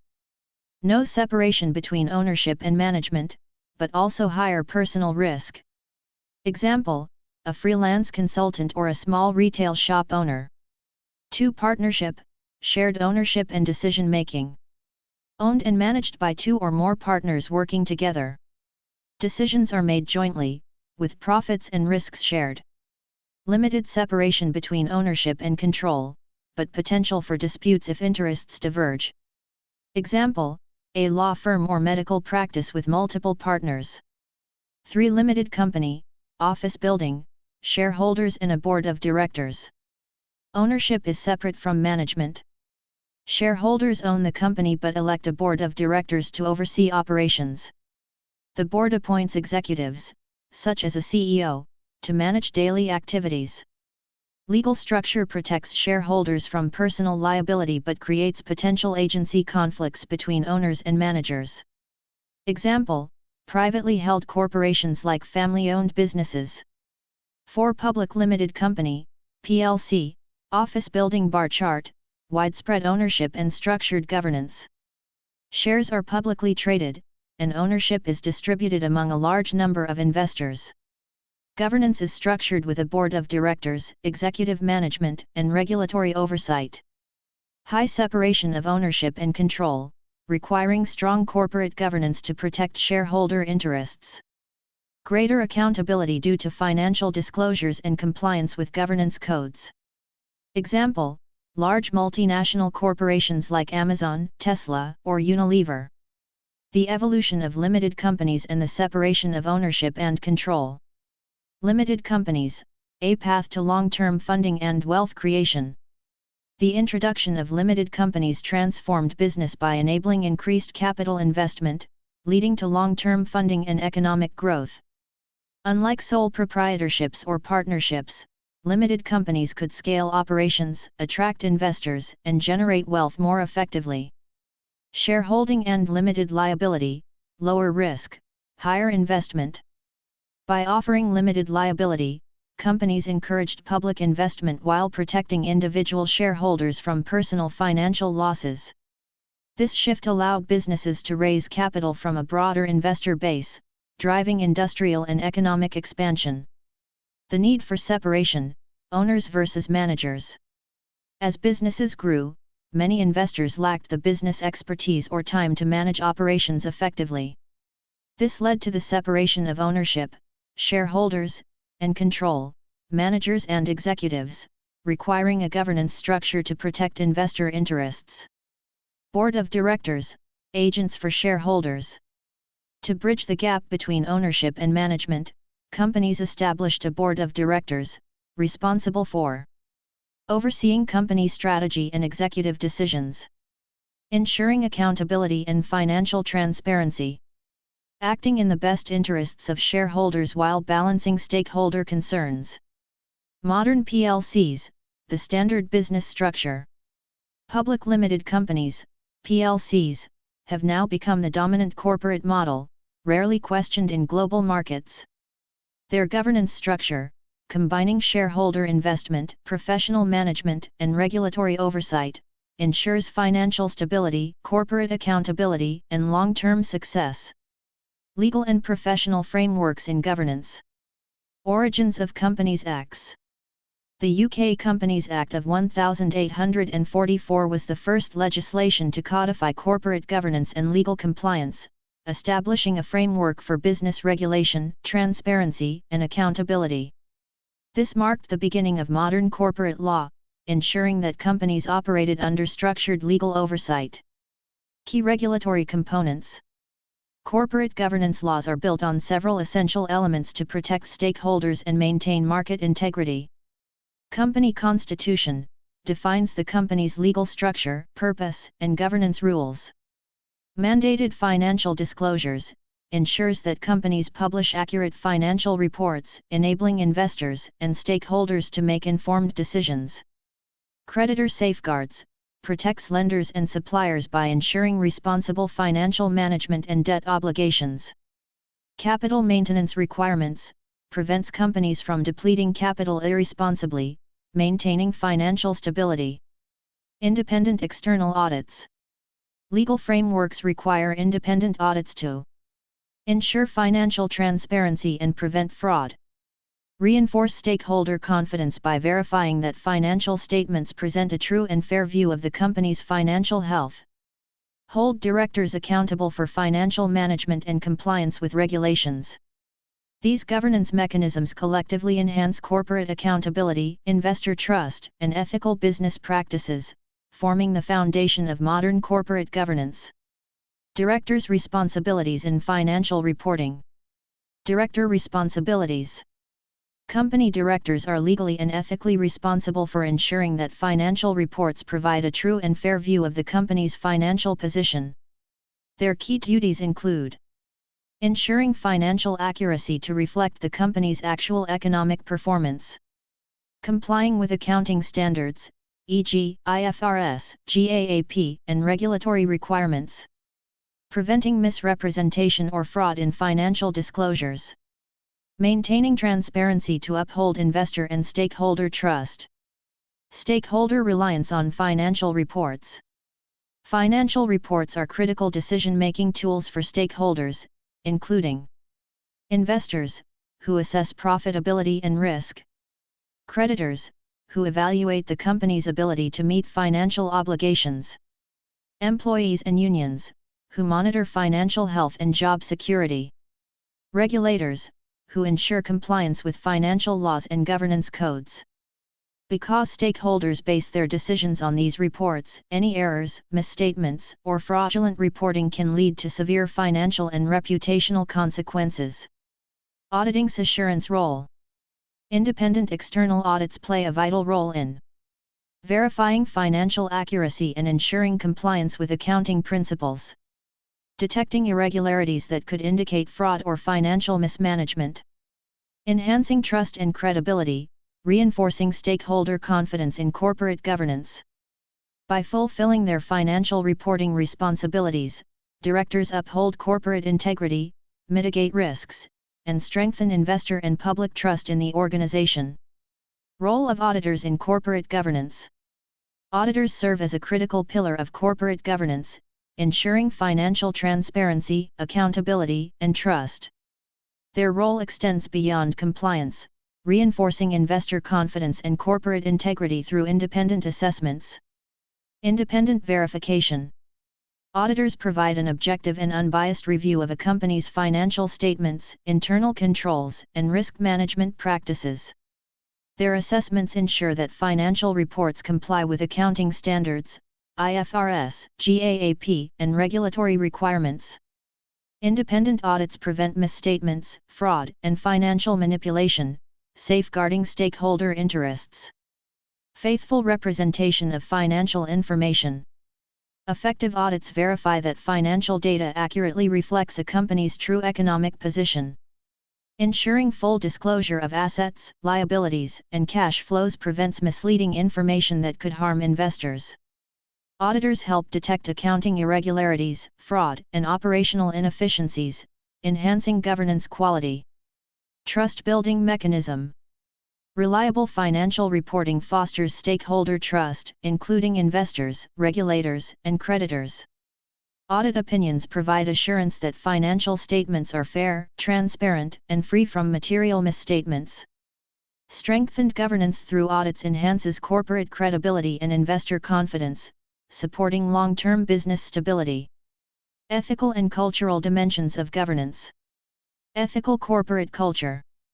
A strong ethical corporate culture fosters integrity, responsibility, and transparency in business operations. It ensures that corporate decisions are guided by ethical principles, reducing the risk of fraud, deception, and unethical behavior. Key benefits of an ethical culture include Increased stakeholder trust through honest and transparent business practices. Reduced legal and reputational risks by ensuring compliance with ethical standards. Stronger employee morale and retention, as workers feel aligned with the company's values. Preventing fraud and unethical behavior. Companies with weak ethical cultures are more susceptible to corporate fraud, financial misreporting, and regulatory violations. Governance frameworks must include preventative mechanisms such as whistleblower protection policies to encourage reporting of misconduct. Strong internal controls to prevent financial mismanagement. Regular ethics training to reinforce responsible business practices. Mechanisms for ethical governance. To embed ethical values into governance structures, companies must implement corporate ethics codes, a formal set of principles that define acceptable behavior and decision-making standards. Leadership commitment. Executives and board members must lead by example, demonstrating ethical decision-making at all levels. Ethics committees and compliance programs, dedicated teams overseeing corporate integrity, ensuring accountability across the organization. By integrating ethical and cultural dimensions into corporate governance, businesses can safeguard their reputation, enhance stakeholder confidence, and ensure long-term sustainability. Ethical dilemmas in auditing. Conflicts of interest. Auditors are expected to provide independent and objective assessments of a company's financial statements. However, ethical dilemmas arise when personal or financial interests interfere with professional responsibilities. Common conflicts include close relationships with clients, leading to biased judgment. Pressure from management to manipulate financial reports. Providing consulting services to audit clients, which may compromise independence. To mitigate these risks, strict independence policies, rotation of audit firms, and transparency in auditor-client relationships are essential. Regulatory challenges. The auditing profession operates in a constantly evolving regulatory landscape, which can make compliance challenging. Key issues include diverging international accounting standards, IFRS versus GAAP, creating inconsistencies. Stricter enforcement leading to increased legal and ethical scrutiny. Emerging financial complexities, such as cryptocurrency and ESG reporting, complicating ethical decision-making. Auditors must stay updated on regulatory changes and adhere to ethical codes to ensure compliance and professionalism. Need for ethical standards. To uphold integrity in auditing, strict ethical guidelines are necessary to ensure objectivity and impartiality in financial reporting. Prevent fraud and misrepresentation, protecting investors and stakeholders. Strengthen public confidence in the reliability of audit reports. Frameworks such as the International Ethics Standards Board for Accountants, ISBA, Code of Ethics and Sarbanes-Oxley Act, SOX, play a crucial role in reinforcing ethical conduct in the auditing profession. By maintaining high ethical standards, auditors safeguard their credibility, enhance financial transparency, and support trust in corporate governance. Board structure, independence, and diversity. White heavy checkmark types of board structures. Key Cap 1 Unitary Board, Single Tier Board, common in the UK and US. Single governing body composed of both executive and non-executive directors. Executives handle daily operations, while non-executives provide independent oversight. Advantages: faster decision-making, streamlined governance, and better communication between executives and the board. Challenges: potential conflicts of interest, as executives participate in board decisions. Key Cap 2 Two-tier board system, common in Germany and other European nations. Supervisory board, non-executive members, oversees the management board, executives. The supervisory board is responsible for strategic oversight and ensuring accountability. The management board handles daily operations. Advantages: greater independence and stronger governance checks. Challenges: more bureaucracy and slower decision-making. White heavy checkmark functions of the board. Strategic oversight, setting corporate vision, long-term goals, and ensuring financial sustainability. Risk management, identifying and mitigating financial, operational, and reputational risks. Executive accountability, monitoring the performance of the CEO and senior management, ensuring ethical leadership and compliance. White heavy checkmark, importance of board independence and diversity. Independence, a strong presence of independent non-executive directors, NEDs, enhances objectivity, transparency, and corporate accountability. Diversity, boards with diverse backgrounds, expertise, and perspectives improve decision-making, innovation, and risk assessment. Gender, cultural, and professional diversity are increasingly emphasized in governance codes. Regulatory framework for corporate governance. Corporate governance regulations establish legal and ethical guidelines to ensure transparency, accountability, and ethical decision-making in businesses. Several key regulatory frameworks shape corporate governance globally. Sarbanes-Oxley Act, SOX, strengthening financial reporting and internal controls. Enacted in 2002 after the Enron and WorldCom scandals, SOX introduced strict financial reporting, internal controls, and auditing requirements. Key provisions include CEO and CFO accountability for financial statements, independent audit committees to enhance oversight, increased penalties for fraudulent financial reporting. Impact: SOX significantly improved corporate governance, investor confidence, and fraud prevention in publicly traded companies. Dodd-Frank Act enhancing financial accountability. Enacted in 2010 after the global financial crisis, the Dodd-Frank Act introduced key reforms for financial institutions and corporate governance. Key provisions include executive compensation transparency, say-on-pay votes for shareholders, stronger risk management requirements to prevent financial crises, increased regulatory oversight of large financial institutions. Impact: strengthened corporate accountability, risk management, and financial stability. Local governance codes adapting to regional needs. Different countries implement localized governance codes that reflect their economic, legal, and cultural environments. Examples include UK Corporate Governance Code emphasizes board independence, risk management, and shareholder rights. Germany's Corporate Governance Code supports the two-tier board system and CO determination. India's SEBI guidelines strengthen audit committee roles and independent director requirements. Impact: ensures governance frameworks are adapted to regional business environments while maintaining global best practices. Types of board structures. Corporate governance frameworks vary across countries, influencing how boards are structured to ensure oversight, accountability, and decision-making efficiency.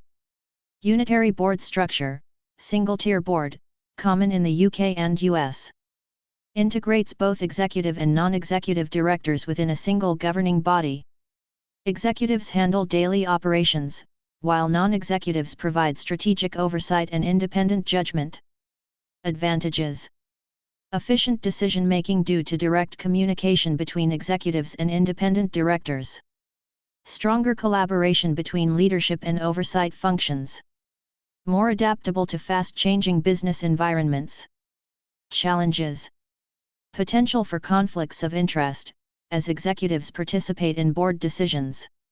Less structural separation between management and independent governance. Two-tier board model common in Germany and other European nations. Supervisory board, non-executives, oversees company strategy, financial performance, and risk management. Management board, executives, is responsible for daily operations and business execution. Advantages: strong independence between oversight and management, reducing conflicts of interest. Ensures greater accountability, as management reports directly to an independent body. Challenges: slower decision-making due to layered approval processes. More bureaucratic and complex governance structures. Diverse advantages and corporate impact. Both board structures offer unique benefits that influence governance effectiveness. Unitary boards support agility and collaboration in decision-making. Two-tier boards enhance independence and accountability through structured oversight. The choice of board structure depends on regulatory environments, company size, and corporate governance priorities, ensuring that decision-making aligns with stakeholder interests and long-term sustainability. Functions of the board. A board of directors plays a crucial role in corporate governance by overseeing strategy, compliance, and performance management. Its responsibilities ensure that the company operates effectively while aligning with stakeholder expectations and regulatory requirements. White heavy checkmark governance oversight. The board ensures that the company adheres to legal and regulatory requirements, promoting transparency and ethical decision-making. Protects stakeholder interests by minimizing operational, financial, and reputational risks. Establishes internal policies and controls to prevent fraud, conflicts of interest, and corporate mismanagement. White heavy checkmark strategic planning and decision-making.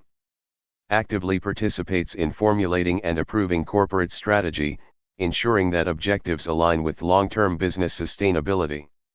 Assesses market trends, competitive positioning, and investment opportunities to drive growth and innovation. Balances profitability with corporate responsibility, considering stakeholder expectations and ethical governance. White heavy checkmark performance review and accountability. Regularly evaluates management performance, ensuring executives fulfill their duties effectively. Holds CEOs and senior leaders accountable for achieving business objectives, financial targets, and operational efficiency. Encourages continuous improvement in leadership, fostering a culture of accountability and excellence. Functions of the board. A board of directors plays a pivotal role in corporate governance by ensuring strategic direction, risk management, and executive accountability. These functions help maintain organizational integrity, stakeholder confidence, and long-term success. Strategic oversight. Guides the organization's long-term direction, ensuring that corporate strategies align with business objectives and stakeholder expectations. Evaluates market trends, industry challenges, and growth opportunities to drive sustainable business success. Approves major investments, mergers, acquisitions, and expansion plans while ensuring financial responsibility. Risk management. Identifies, assesses, and mitigates financial, operational, regulatory, and reputational risks. Ensures the implementation of internal controls, compliance programs, and crisis management strategies to safeguard corporate assets. Promotes a risk-aware culture, ensuring that decision-making considers potential threats and vulnerabilities. Executive accountability. Holds the CEO and senior leadership accountable for ethical leadership and corporate performance. Ensures transparency in decision-making, promoting integrity in governance processes. Reinforces stakeholder trust by monitoring executive compensation, succession planning, and ethical business conduct. Challenges to effective board governance. Effective board governance is essential for corporate success, but several challenges can hinder decision-making, transparency, and accountability. Addressing these issues is critical to maintaining stakeholder trust and ensuring long-term sustainability. Conflicts of interest. Directors may have personal or financial interests that could compromise their ability to make impartial decisions. Unchecked conflicts of interest can lead to biased decision-making, favoritism, and reputational damage. Solution: boards should implement clear conflict of interest policies, independent oversight, and mandatory disclosures to uphold integrity. Lack of diversity challenges. Boards that lack gender, cultural, and professional diversity may struggle with groupthink and limited perspectives, reducing their ability to address complex corporate challenges. Homogeneous boards may fail to reflect stakeholder concerns, market trends, and global business dynamics.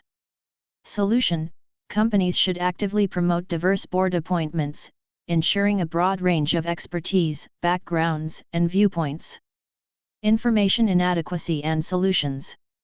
Boards rely on accurate, timely, and comprehensive information to make sound decisions, yet they often face data limitations, selective reporting, or information overload. Poor reporting systems can result in misinformed strategies, governance failures, and missed risks.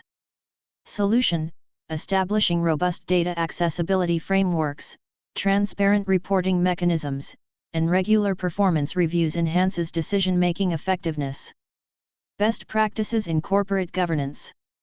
Strong corporate governance practices are essential for ensuring accountability, transparency, and ethical decision-making. Implementing these best practices enhances board effectiveness and stakeholder confidence. Regular evaluations for performance and accountability. Conducting systematic board evaluations helps assess effectiveness, decision-making processes, and governance efficiency. Evaluations identify strengths and areas for improvement, leading to continuous governance enhancements. Best practice: establishing annual board performance reviews, peer assessments, and independent audits ensures ongoing governance excellence. Clear policies for consistent governance. Well-defined governance policies provide decision-making clarity, compliance structure, and operational consistency. Clearly outlined roles, responsibilities, and risk management protocols prevent ambiguity in governance processes. Best practice: implementing a corporate governance code, ensuring adherence to ethical, legal, and regulatory frameworks. Fostering an ethical culture for integrity and trust. A strong ethical culture ensures that governance is guided by integrity, transparency, and corporate responsibility. Ethical leadership promotes trust among stakeholders, reduces governance risks, and strengthens corporate reputation. Best practice: boards should enforce strict ethics policies, encourage whistleblower protections, and lead by example in corporate ethics and compliance. Case studies: corporate scandals and audit failures. Corporate scandals and audit failures have demonstrated the devastating impact of fraud, mismanagement, and weak governance structures. These cases highlight the importance of transparency, regulatory oversight, and ethical financial reporting. Enron scandal analysis: a case of accounting fraud. Enron used complex financial restructuring and off-balance sheet entities to hide debt and inflate profits. Auditors failed to detect or report the fraud, leading to investor losses exceeding $74 billion before bankruptcy. Impact: the scandal led to the Sarbanes-Oxley Act, SOX, of 2002, which introduced stricter corporate governance, financial disclosures, and auditor independence requirements. WorldCom's mismanagement, inflated assets and fraudulent accounting. WorldCom overstated assets by $11 billion, one of the largest fraud cases in corporate history. Executives manipulated capital expenses, hiding losses, and misleading investors. Impact: the case reinforced the importance of transparent financial reporting and independent audit oversight, strengthening regulatory frameworks. Lessons learned: strengthening governance and accountability. Corporate scandals highlight the need for robust governance mechanisms to detect and prevent fraud. Regulatory frameworks such as SOX and IFRS were strengthened to improve financial accountability. Directors, executives, and auditors must uphold ethical standards, ensuring transparency and protecting shareholder interests. Case studies in corporate governance. Corporate governance plays a crucial role in determining business success or failure. Companies with strong governance structures maintain transparency, accountability, and sustainability, while weak governance often leads to fraud, financial instability, and collapse. Strong governance, Unilever sustainability and ethical leadership. Unilever's governance framework prioritizes ethical business practices, sustainability, and stakeholder engagement. The company integrates environmental, social, and governance (ESG) principles into its operations, ensuring long-term value creation. Impact: strong board oversight and transparency attract investor confidence. Commitment to sustainability enhances brand reputation and customer loyalty. Ethical leadership fosters organizational resilience and long-term profitability. Weak governance: Enron a case of fraud and mismanagement. Enron's governance failures stemmed from a lack of transparency, poor internal controls, and unethical financial practices. The company manipulated accounting records using off-balance sheet entities, hiding debts, and inflating profits. Impact: investor trust collapsed, leading to $74 billion in shareholder losses. The company's bankruptcy led to the implementation of the Sarbanes-Oxley Act, SOX, enforcing stricter governance regulations. Highlighted the critical role of independent audits, ethical leadership, and board accountability in corporate governance. Impact analysis: the correlation between governance and business success. Companies with effective governance structures experience higher investor confidence, financial stability, and operational resilience. Weak governance can result in legal penalties, reputational damage, and financial collapse. Lessons learned: ethical leadership and transparency are essential for sustainable growth. Regulatory frameworks and independent oversight safeguard against corporate misconduct. Governance failures lead to long-term reputational and financial consequences. Public sector governance, principles and practices. Public sector governance ensures that government agencies and publicly funded organizations operate efficiently, ethically, and transparently to serve the interests of citizens and stakeholders. Distinct features of public sector governance: accountability to the public and government.